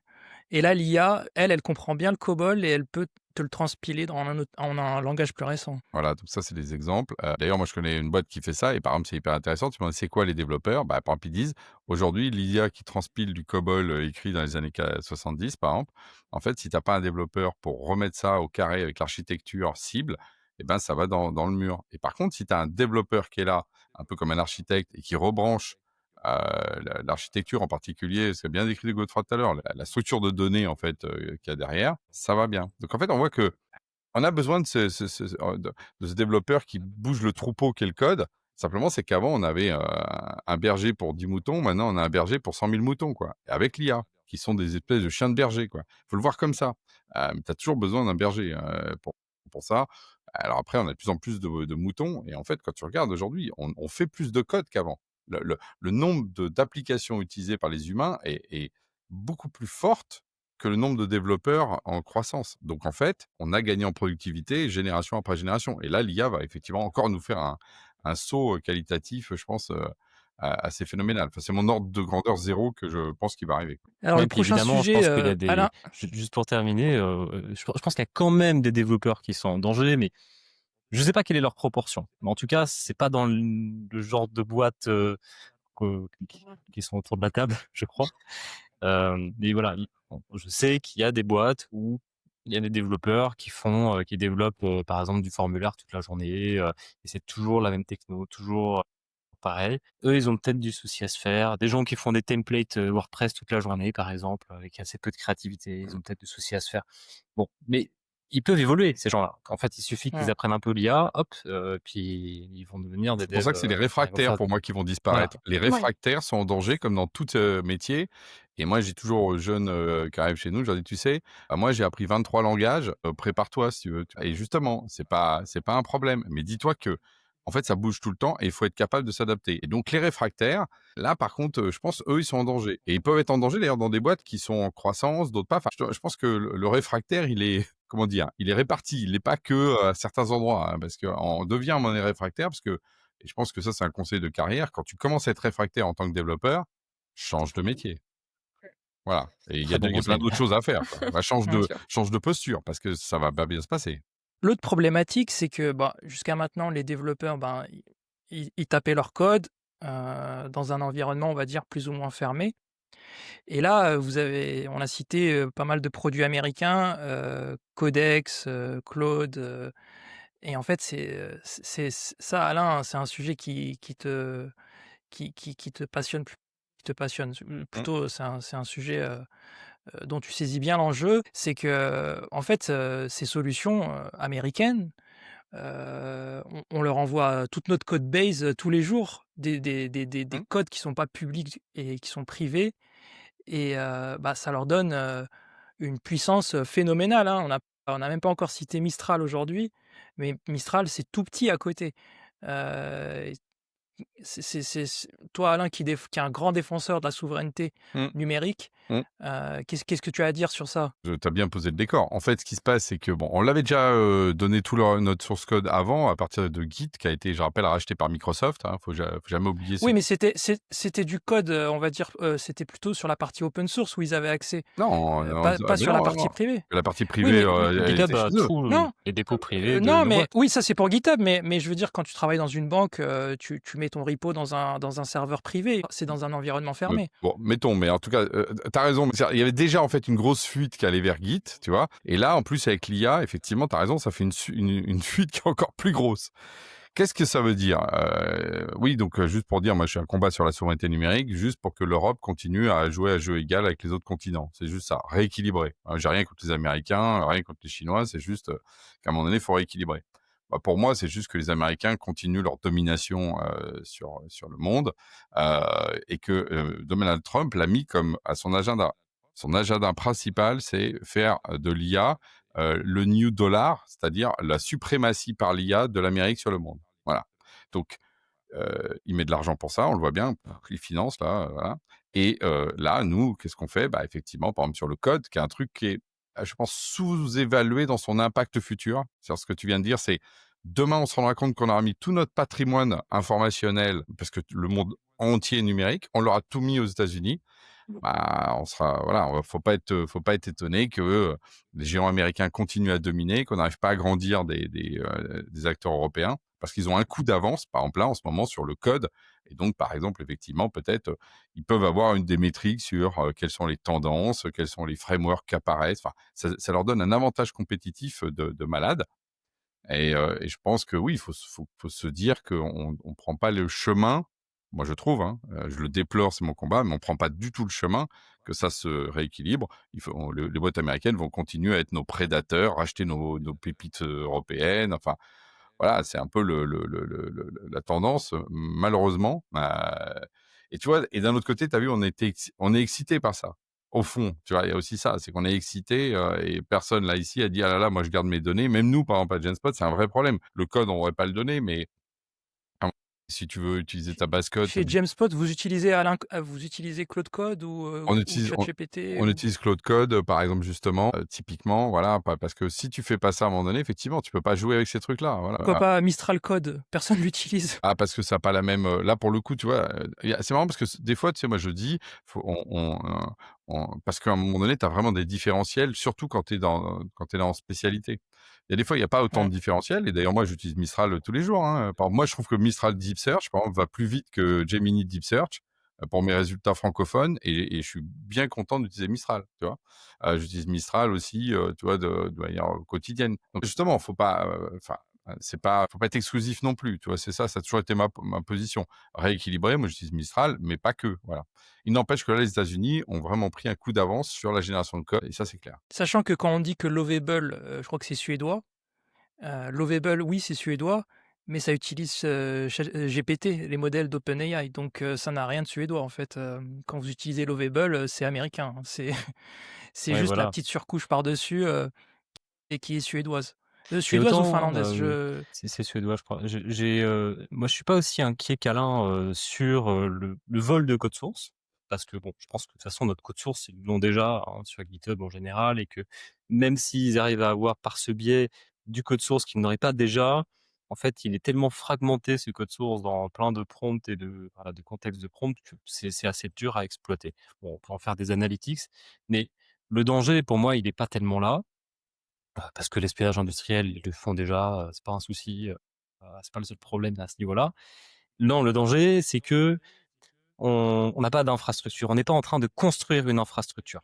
On est complètement dépendant de leur, système d'IA parce qu'on n'est pas capable de faire tourner des systèmes d'IA chez nous. On a Mistral. Après, c'est des plus petits modèles. C'est génial, utiliser Mistral, voilà, faut les soutenir, faut l'utiliser et ainsi que les autres initiatives, qui arrivent, en Europe, parce qu'il y en a. Mais le problème, c'est le même problème que le cloud, en fait. C'est un problème d'infrastructure. C'est qu'on met toute notre donnée, notre computing, etc., dans du cloud américain, et c'est ce qu'on fait maintenant avec l'IA. Et puis on se dit, bon, bah, le jour où on a besoin de rapatrier ça chez nous parce que Troisième Guerre mondiale ou je ne sais quoi, on fera ça chez nous. Sauf que ça sera trop tard parce qu'on n'aura pas l'infrastructure. C'est dead, en fait. Et en fait, il faut s'y mettre maintenant. Mais c'est des budgets colossaux et c'est des partenariats stratégiques qui sont extrêmement compliqués à mettre en place.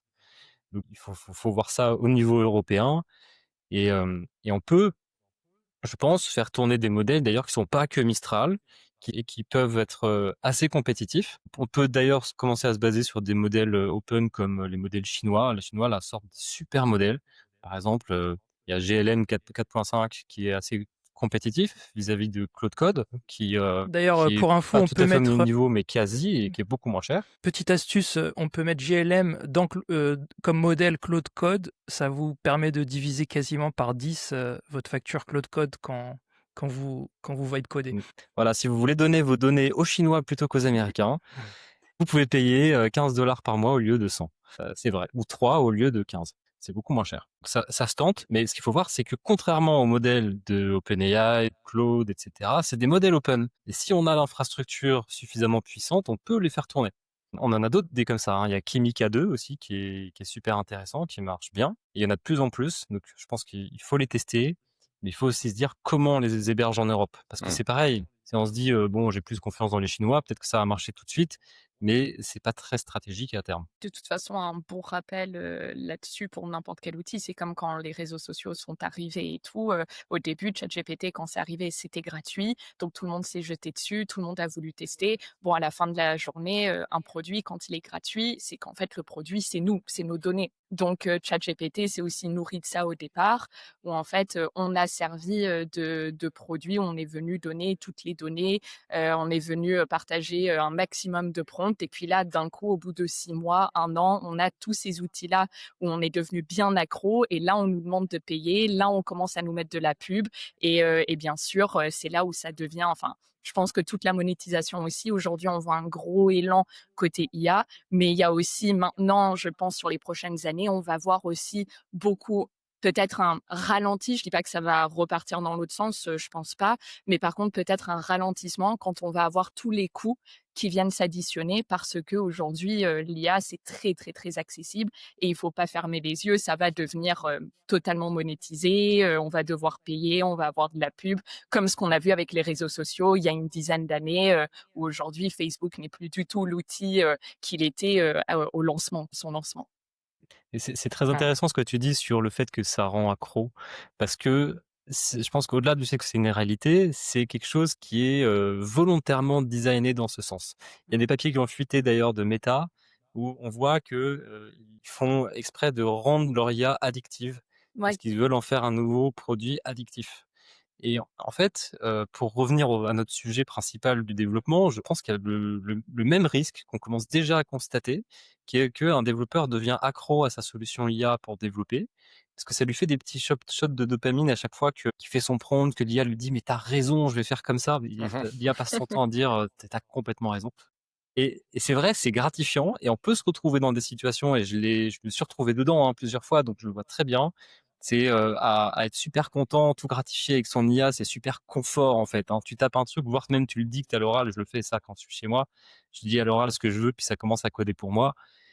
Et en fait, 2 heures plus tard, quand c'est tout buggé et qu'en fait je me dis: «Ah, je suis pas parti sur la bonne piste» ou j'aurais mieux fait de le faire moi-même, je me dis: «OK, c'était du confort». Il faut développer des nouveaux réflexes, je pense, quand on développe avec l'IA dans ce sens-là et se rappeler que ça peut être accro par design ou pas, mais en tout cas, il y a une réalité, dans ce sens.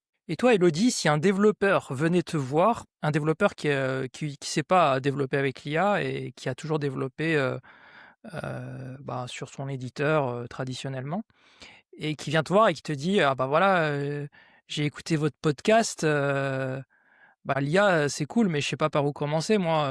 Enfin, Mmh. prouvez-moi, enfin montrez-moi comment faire pour que ça me serve à quelque chose. Tu commencerais par quoi? Bah, déjà, je pense qu'il y a beaucoup de gens qui comprennent pas forcément le fonctionnement de l'intelligence artificielle et les biais que ça peut, enfin, que ça peut donner, en fait. Je pense que déjà la base, c'est d'expliquer, qu'en fait, faut pas dire amen à tout ce qu'elle te dit, qu'elle a pas la science infuse et que c'est pas magique, quoi. Parce que ça, il y a beaucoup de gens, enfin, pas forcément dans le dev, mais même dans le quotidien, moi, je vois plein de gens qui posent des questions à ChatGPT et ils sont Ouais, persuadés. mais là, si tu dis ça à un dev, il va te dire: «Bon, bah, j'ai raison, je continue comme je faisais avant». Mais comment tu le convaincs de passer à l'IA, du coup? Comment je le convainc? Et ben du coup, bah, c'est enfin, par la démonstration, de lui montrer sur, une feature qu'on aurait à faire, de ça l'amène à réfléchir quand moi, ça m'a aidé beaucoup quand je suis, beh, seule sur un truc que j'ai à faire, je la challenge, elle me challenge. Je fais en sorte que, il s enfin, c'est comme si j'avais un père avec moi et qui me pousse vers le haut et donc il va m'amener des solutions et ensuite, en fait, c'est comme si on était un binôme, au final. C'est comme si tu un binôme et quand tu un binôme, enfin moi j'ai toujours travaillé mieux en binôme que seul, mais ça t'aide à réfléchir. Tu pas seul dans ton truc, tout seul, dans ton tunnel et au bout d'un moment tu dis: «Ah mais non, je me suis trompé de voie en fait». Et alors, c'est quoi les bonnes pratiques, d'un dev qui utilise l'IA, qui doit suivre? Je sais, par exemple, que si, que ça crée des failles de sécurité, par exemple, sans qu'on fasse, si Ben on fait pas attention, oui, c'est c'est ça, il y a les failles de sécurité, il y a du code redondant parfois peut-être, c'est quoi les bonnes pratiques si on veut coder avec de l'IA, mais proprement? Je veux dire d'un point de vue de développeur. Mais aussi, même pour Clara, je pense, c'est des bonnes pratiques que tout le monde doit adopter, et ça serait quoi si on devait, il faut que les tu principales? il faut qu'il ait des règles. Si tu lui dis: «Beh, fais-moi un formulaire, avec un nom, prénom et un bouton valider», il va te le faire. Mais si tu lui dis, enfin si tu lui expliques ton architecture, que tu veux vérifier chaque champ, enfin, si je lui donne assez de règles, il va te faire un truc assez propre. En se basant, par exemple sur l'architecture que tu lui avais donnée, sur la version de ton framework, pour l'UX utilisé, tu Et as donc c'est l'importance du contexte, en fait, ah ouais, de c'est ce fou. qu'on appelle maintenant, d'ailleurs maintenant on parle, enfin, le prompt engineering est une discipline du context engineering qui est encore plus large. Parce que si on veut les meilleurs résultats avec l'IA, Ah il c'est faut lui apporter le bon contexte, en fait, au mmh. bon moment et au bon endroit. Et oui, Et c'est pour parce ça que on peut, enfin, c'est pas efficace de lui mettre toute la code base, non, faut vraiment dans, contextualiser. C'est pour ça que les gens qui disent que l'IA elle produit de la merde, bah, faut se poser la question, tu vois? Des fois, C'est Ouais, peut-être pas en entrée, le contexte, il est peut-être pas ouf. ah oui, oui, Tu comme mets de on la dit, merde en shit in, entrée, tu shit as de la out. merde en sortie. Ouais. Voilà, c'est ça. Ouais, on peut engineer de son prompt pour être ultra précis, mais alors, on en revient à ce qu'on disait tout à l'heure aussi. Si on veut être complètement précis, bah, finalement, ça revient à faire des specs complètes et donc à écrire le code. Donc il faut trouver le Ça, juste le problème. milieu et puis réussir à rationaliser aussi le contexte qui est commun un peu dans tout ton projet pour en faire un prompt général qui est le fichier claude.md pour Claude, ou les cursor roles pour cursor, par exemple, où il y a le fameux agent.md aussi. Ça Et, à euh, part en et écoute. là-dessus, d'ailleurs, il y a une tendance intéressante, je trouve, qu'on retrouve, qui est dans la continuité de ce qu'on retrouve depuis ChatGPT, qui est le partage des super prompts faits par des prompteurs de génie qui nous disent que c'est le meilleur prompt pour faire tel ou tel truc. Et alors, on se retrouve avec des bibliothèques de milliers de prompts, tous plus compliqués les uns que les autres pour essayer de convaincre l'IA qu'elle est le meilleur développeur TypeScript senior qui maîtrise telle et telle techno. Bon, je sais pas ce que vous en pensez, mais moi je me dis c'est toujours intéressant à observer pour se dire ok, voilà ce qu'on peut mettre dans un prompt. Ma reco, ça serait de commencer très simple. C'est de commencer par un fichier vide, en fait, et de commencer déjà à utiliser ces outils, ces agents, avec un fichier vide et de voir quel est le comportement. Parce qu'en fait, déjà, ils ont des connaissances propres, un comportement et un système prompt aussi configuré par le fournisseur, et on connaît pas ce système prompt en général, mais il contient plein de choses intéressantes déjà. Donc avant même de commencer à lui mettre un gros prompt dans la gueule qui va coûter beaucoup de tokens, faut commencer simple, de mon point de vue. Et puis, en fait, au fur et à mesure de l'usage de l'agent, dès qu'on se dit: «Ah mais tiens, il a pas fait exactement comme je voulais». Là, on se demande: «OK, il a pas fait comme je voulais, parce que c'est un truc spécifique. Est-ce que je lui demande là tout de suite?» À ce moment-là, il faut juste que je lui prompte mieux, ou alors parce que c'est quelque chose que je voudrais qu'il fasse mieux globalement dans le projet. Et à ce moment-là, je vais le mettre dans mon prompt, global qui va être réutilisé. Et ça peut être aussi bien sur la méthodo, c'est-à-dire comment on va planifier les choses, comment on va mettre à jour la documentation, exécuter telle commande quand on fait telle action dans le code, etc. Ça peut être des guidelines de comment on veut rédiger le code, dans quel style, par exemple. Ça peut être la stack technologique, quels outils on utilise et comment. Ça peut être des exemples de code aussi. Voilà, on peut faire plein de choses. Alors, faut pas en mettre trop des tartines non plus, mais on peut se permettre de mettre quelques centaines de lignes dans son prompt comme ça au fur et à mesure. Et bien sûr, de le versionner sur Git pour en faire profiter à l'équipe. Il y a Et quelque alors, chose. est-ce que ça crée Ouais, pardon, Yacine, je veux juste juste une... rebondir. Moi, il y a un truc dans notre discussion là, moi, qui me frappe, que tu sais, c'est comme les bons chasseurs et les mauvais chasseurs. Il y a les bons développeurs et les mauvais développeurs. Et en fait, il y a un truc, c'est qu'effectivement, à un moment donné, c'est la prise de recul que tu as sur ton métier pour penser au niveau méta ou au niveau juste instance. Tu fais du code, tu es dans le code, tu fais ton truc, ta fonction. En fait, non, tu es en train de comprendre au niveau méta ce que tu es en train de faire, et tu peux, par exemple, faire du refactoriser le code, etc. Et ben, c'est la même chose, moi, je trouve, sur nos sujets d'IA, c'est-à-dire que je sens qu'il y a une façon très basique de faire instance to instance. Voilà, tu écris un prompt, ça te génère un truc qui tourne. Bon. Mais en fait, les bons développeurs avec l'IA, c'est ceux qui pensent au niveau méta. C'est-à-dire que, effectivement, parce que si tu penses pas au niveau méta, en fait, à la fin, tu vas mettre dans ton prompt, comme disait Godefroy, autant de trucs que tu aurais fait en code. Donc, ça ne sert à rien, si ce n'est te faire plaisir à passer par une IA qui va te dire bravo, t'es super, et donc un petit côté dopamine. Alors que si tu penses au niveau méta, tu vas pouvoir rattacher, par exemple, l'ensemble de tes classes, là, et tu vas dire: «Voilà, à ce niveau-là, je veux refactorer ça, et là, je veux rajouter un élément», et en fait, il va aller scanner tout ton code et il va faire effectivement un truc que toi, tu aurais mis, mais une journée complète à faire.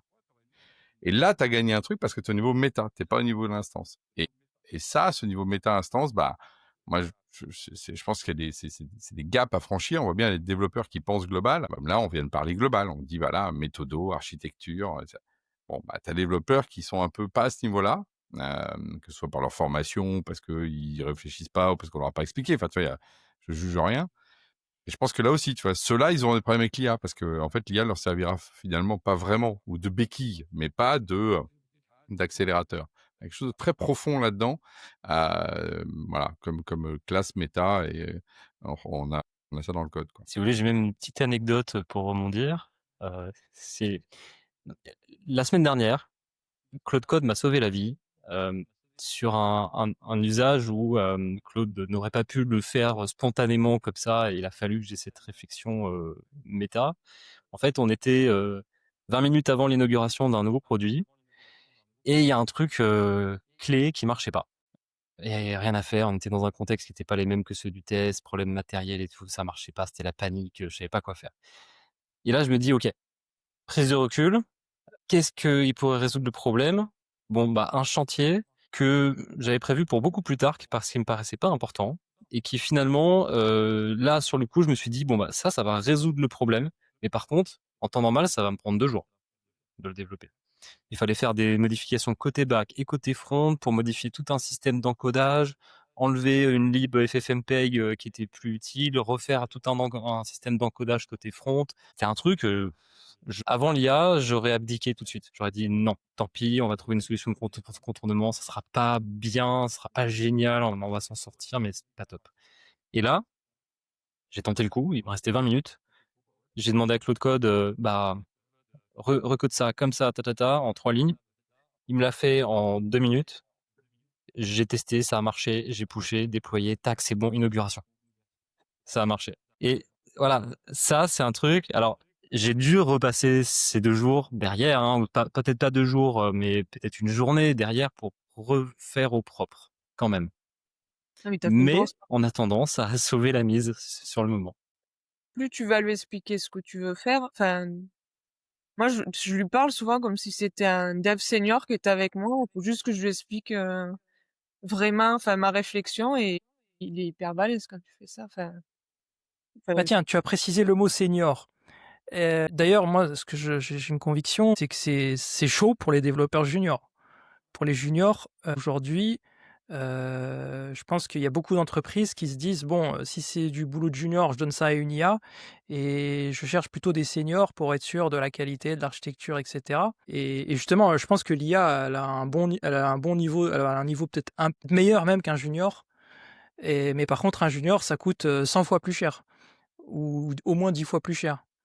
Vous avez un avis sur ce sujet? après il On a en son revient à ce qu'on disait, hein, c'est, le la valeur du développeur n'est pas que dans le code.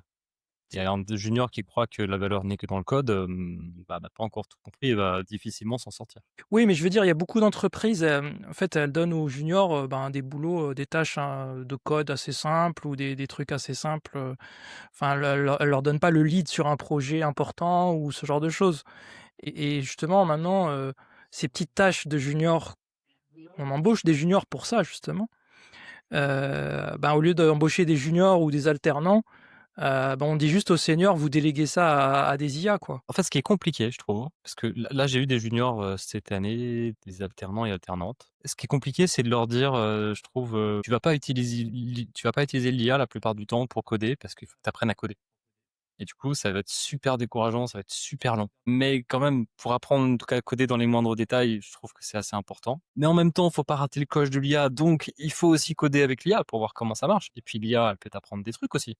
Parce que tu lui demandes des choses, elle va te proposer des choses que tu as pas imaginées. Si tu essaies de comprendre, si tu es dans cette démarche, à ce moment-là, tu vas apprendre. Mais comme tout va plus vite, je trouve que c'est ça qui est assez compliqué. C'est réussir à s'arrêter sur le détail pour comprendre tous les petits détails dans le code que tu utilises. Parce que quand tu es junior, au début, tu te poses plein de questions. Tu te poses des questions Non, mais je suis sur d'accord ne avec toi, serait-ce que Godefroy, mais la là, syntaxe. Je prends ma casquette, on va dire chef d'entreprise, CEO. Aujourd'hui, je vais pas former un junior pendant 1 an, sachant que je sais qu'il va être beaucoup moins productif qu'une IA et beaucoup plus cher. Sachant qu'en général, maintenant, les gens, ils changent de poste, allez, tous les ans même des fois. C'est pas comme avant où une personne rentrait dans une entreprise et y restait toute sa vie. Là, ça valait le coup d'investir dans sa formation, dans ce genre de choses. Là, maintenant, c'est un gros risque d'embaucher un junior, de lui dire, de le former, sachant il va produire autant qu'une IA, mais beaucoup plus cher. Tout ça dans l'espoir qu'il reste et qu'un jour il passe senior, quoi. Mmh. C'est un gros risque. Ouais. Oui, Moi, je suis enfin bon, Moi, là où je suis d'accord avec toi, Yacine, vraiment, c'est désolé, je vais laisser les juniors de côté, on peut y revenir après. Mais c'est que justement, c'est qu'aujourd'hui, on a la démonstration qu'aujourd'hui, tu vois, une équipe de 5 seniors un peu chevronnés, plutôt un peu touche à tout, hein, donc du tech, du marketing, du sales, un peu de finance, etc. Armés des outils SaaS et avec de l'IA et de l'automation, te montent à des boîtes à 10 millions d'euros d'ARR, si tu veux, ce qu'on n'avait jamais vu avant, si tu veux, arriver, sauf, bon, il y a eu des cas exceptionnels, mais et que c'est vrai que tu te dis: «Ouais, je peux penser les choses vraiment complètement autrement, pour optimiser ça». Maintenant, c'est vrai pour, je pense, le court terme, parce que tu montes à 10 millions, mettons, avec tes 5 gus, super. Mais comment tu montes à 20 millions? Là, après, tu as vraiment des problèmes parce qu'il va falloir aller taper le mid-market, avec, du support, et donc il faut des gens, et ça y est, c'est parti. Tu reviens dans la sauce, du people, et donc là, je pense à moyen terme, tu es obligé de réinvestir, des juniors dans ton organisation. Alors, côté dev, comment tu fais? Bah, nous, par exemple, nous, c'est très clair, hein. Nous, année après année, que le niveau monte et qu'on a de plus en plus d'automatisation, effectivement, on a pris de plus en plus, un niveau de seniorité. C'est-à-dire que, tu vois, là où Genspot, début, on prenait de l'alternant, voilà. Là, maintenant, l'alternant, sauf sur des projets, sur le côté où tu vas dire: «Tiens, on va faire un truc», mais c'est vraiment sur le Je suis côté. d'accord pour tout ce que tu dis. Je, Et donc, je suis effectivement, d'accord comment les sur tout ce que jeunes vous passent de dites, ça, mais de ce il niveau. faut regarder dans la généralité. Dans la généralité, ça c'est plus dur. Ça va Mmh. être plus dur pour les juniors d'entrer sur le marché de l'emploi. Ou peut-être ils vont rentrer par d'autres formes, Je pense qu'ils vont se tu vois? D'autres formes différencier, qui ouais. sont, par exemple, de passer par, justement, de l'aide, par exemple, au vibe coding, des gens pour les aider parce que, tu vois? Et donc ils vont être pas ils vont step up, mais pas directement dans des boîtes de, par exemple, édition de logiciels. Oui, mais Hein. ils ont pas tous cette capacité. On a toujours dit, moi quand j'étais plus jeune, on me disait: «Ouais, les jeunes, vous savez utiliser, le digital». Mais la Gen Z maintenant, il y en a beaucoup, ils savent même pas utiliser un ordinateur. Ça veut pas dire qu'ils sont nés avec un smartphone à la main, qu'ils sont hyper à l'aise avec l'IA, avec le vibe coding. Donc ce que tu dis, Alain, ça concerne pas tous les juniors. Tous les juniors n'ont pas la capacité de step up vers, des nouvelles méthodes, de travail. Après, ils Après sont ça, je pense que c'est une, pardon, je t'en prie, Elodie. je disais juste, ils sont ouverts à ça, à step up et tout, alors qu'il y a beaucoup de seniors où ils sont là: «Ah non, mais moi je touche pas à l'IA, ça fait n'importe quoi». Alors que le junior, il a compris lui que ça allait l'aider à se propulser, des fois pratiquement au niveau d'un senior, hein. Enfin moi Voilà. j'ai vu des exemples, Mmh. c'est impressionnant, hein. Pour moi, c'est le retour de, si on prenait ça il y a quelques années, c'est la calculatrice au bac, quoi. Mmh. On aura toujours la même conversation de on a dit, «OK, maintenant pour faire au lieu de faire du calcul mental, on donne la calculatrice» et il y en a certains où ils voient la calculatrice comme, bah, je n'aurai plus jamais besoin de faire des maths complexes de ma vie sans calculatrice, donc j'oublie le reste, je me sers de la calculatrice et en fait, je suis pas curieux pour faire de voir autre chose. Je suis pas vraiment j'essaye pas de continuer à faire des maths, j'essaye pas de continuer à être curieux et à regarder ce qui se fait et comment les maths évoluent et tout. Alors qu'il y en a d'autres où finalement la calculatrice c'est super. En fait, je vais continuer à me passionner pour les maths, mais par contre, je vais aller encore plus vite grâce à la calculatrice. Donc la calculatrice ne vient pas me remplacer. Il faut quand même des mathématiciens. Et d'ailleurs, des années plus tard, on a tous une calculatrice entre les mains avec son téléphone, mais les maths et les mathématiciens n'ont pas disparu. Par contre, le nombre de spécialistes, le nombre de gens qui peut-être se passionnent pour ce milieu-là et deviennent des experts dans ce domaine, je pense que ça devient plus compétitif, c'est sûr. Il faut se différencier, il faut s'intéresser par les nouveaux outils pour continuer à se dire à faire sa place dans un monde qui évolue énormément. Et je pense que l'IA, à partir du moment où on se dit l'IA va me remplacer, ben, on va être remplacé, ça c'est sûr. À partir du moment où on décide de voir l'IA comme un outil complémentaire où on peut venir se mettre en avant en disant bah moi je pense que je vois arriver quelqu'un qui me dit j'ai déjà vibe codé des choses, maintenant je fais des formations IA mais à côté je fais du marketing et je passe du temps à faire ça grâce à l'IA sur le marketing mais ça me permet de faire plein d'autres projets à côté. Je me dis waouh, mais en fait ça c'est évident que c'est quelqu'un qui arrive à faire beaucoup plus de choses et à peut-être être encore plus curieux et à utiliser l'IA de manière on va dire intelligente où en fait c'est pas je le laisse pas me remplacer, au contraire je l'utilise pour enrichir mon expertise quoi. Ça c'est bon.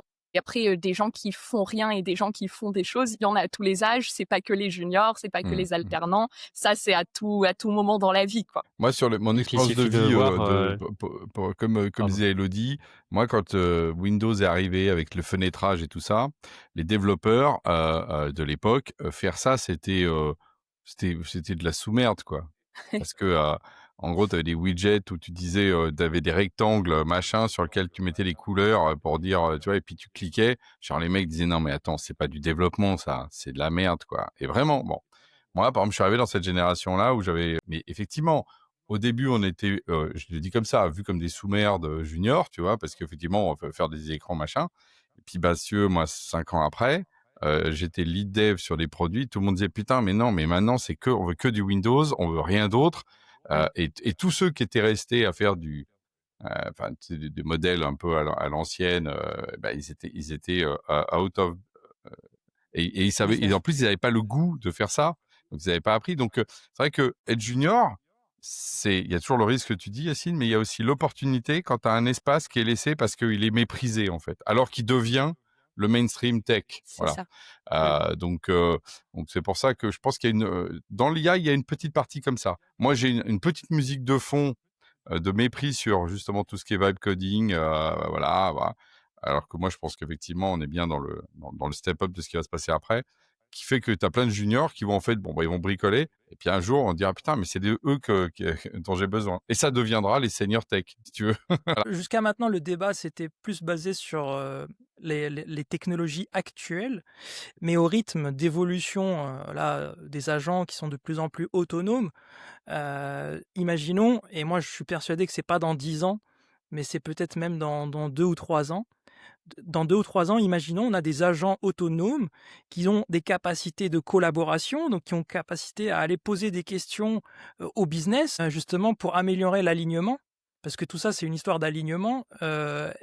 Ces agents qui seront autonomes et qui vont avoir ces capacités à poser des questions, à demander des validations, euh, au rythme actuel d'évolution de l'IA, est-ce que c'est pas un vrai danger? Et là, ce sera pas que pour les développeurs, hein, mais est-ce que ça pourrait pas arriver plus tôt que prévu? C'est déjà en cours. Si on regarde les produits qui existent déjà, ceux qui sortent encore aujourd'hui, on a tout un tas d'outils qui codent à notre place, qui vont aller nous poser des questions sur Slack pour aller ensuite ouvrir des pull requests et puis il y a une autre IA qui fait la code review et puis après il n'y a plus qu'à valider. Bon après, ça marche pas sur tous les projets, ça marche pas dans tous les cas d'usage.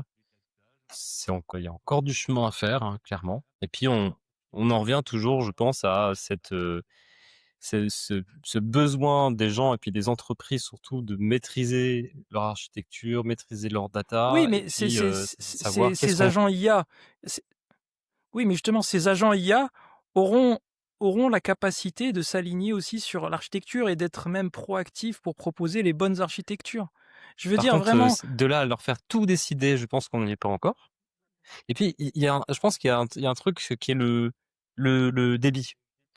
Là encore, on est encore à attendre un petit peu la génération du code. Quand on pose une question, parfois ça prend 1 minute à générer. Il commence déjà à y avoir des modèles beaucoup plus rapides. Par exemple, les modèles qui tournent sur Cerebras, on peut faire tourner Qwen 3, un super modèle chinois sur Cerebras, et ça fait il y a un output de 2000 tokens par seconde, je crois, c'est un truc énorme. Ça va 10 fois plus vite que les autres. Et là, je commence à voir des gens qui s'enregistrent en train de coder plusieurs trucs en même temps. Donc, ils ont 3 ou 4 branches ouvertes sur leur projet avec 3 ou 4 clous de code et qui demandent plein de trucs en même temps. Et on peut se demander, mais c'est quoi la limite aussi? La limite, au bout d'un moment, nous, en tant qu'êtres humains, on peut plus suivre. Et je peux vous garantir, même avec un seul agent IA par personne, quand tu passes ton temps à prompter, en fait, à réfléchir à ton archi et à ton besoin toute la journée, déjà, c'est assez épuisant. Et je pense qu'on commence tout juste à toucher ce genre de limites-là. C'est des limites intellectuelles, hein, physiques de l'humain. Moi, je pense que je vais redonner la loi que j'ai retrouvée, c'est la loi d'Amara. On pense toujours que on surestime l'impact à court terme et on sous-estime à long terme.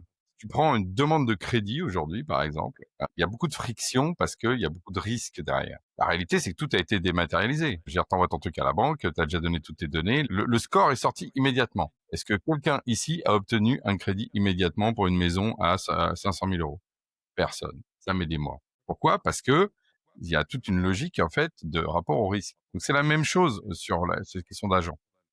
Pour autant que les agents, moi, je pense effectivement, je vois arriver ce que tu dis, c'est les agents autonomes, c'est-à-dire qu'à un moment donné, tu délègues un agent qui lui-même va aller voir quelqu'un et il va y avoir une interaction et toi, tu fais plus rien et tu attends le retour. attends, c'est vraiment intéressant ce que tu es en train de dire. C'est vrai que moi, toutes mes demandes de prêt, c'était des semaines, hein, c'était même pas Bah, Ce que tu es en alors, train de nous dire, Alain, c'est que le logiciel qui décide si mmh, tu as ton prêt ou pas, normalement, c'est instantané. bah, c'est pas normalement. En gros, si tu veux, c'est qu'en plus, pour des obligations légales, alors justement, pour des obligations légales, ils mettent des grains de sable et qui sont des cailloux, dans le processus. Pourquoi? Parce que sinon, tu as un problème de fluidité, y compris, il faut se rendre compte que, ça veut dire qu'il y a une fluidité monétaire qui serait instantanée. D'accord? Je ne vais pas rentrer dans tous les débats, enlevons les banques, les cryptos, mais ça part de ça. Mais pourtant, pourquoi est-ce qu'on a mis ça? C'est pas juste pour faire chier les gens, c'est aussi pour pas qu'il y ait de la monnaie qui est construite de manière trop rapide, parce qu'on a besoin justement d'avoir une régulation de notre monde sur des risques. Donc, je reviens à ton truc d'agent. Moi, mon produit, là, il est déployé au bout de 400 000 utilisateurs. Voilà, c'est rien hein, pas à l'échelle du monde, mais ça commence à être pas mal. J'ai un agent qui dit le business, quelqu'un qui retourne. Moi, je dis oui, pourquoi pas, toc, on déploie, boum, il y a une catastrophe, tam, la boîte est tombée. Oh, c'est ballot. Il y aura des garde-fous qui sont justement de permettre à ce qu'il n'y ait pas une fluidité de risque au-delà de ce qu'est justement l'élément. Donc, plus tu construis un système gros, plus il y aura donc du coup, à un moment donné, des agents ou pas, des mécanismes pour pas que ça aille trop vite en modification pour des raisons tout simplement de résilience. Donc je pense qu'il faut juste raison garder à ça.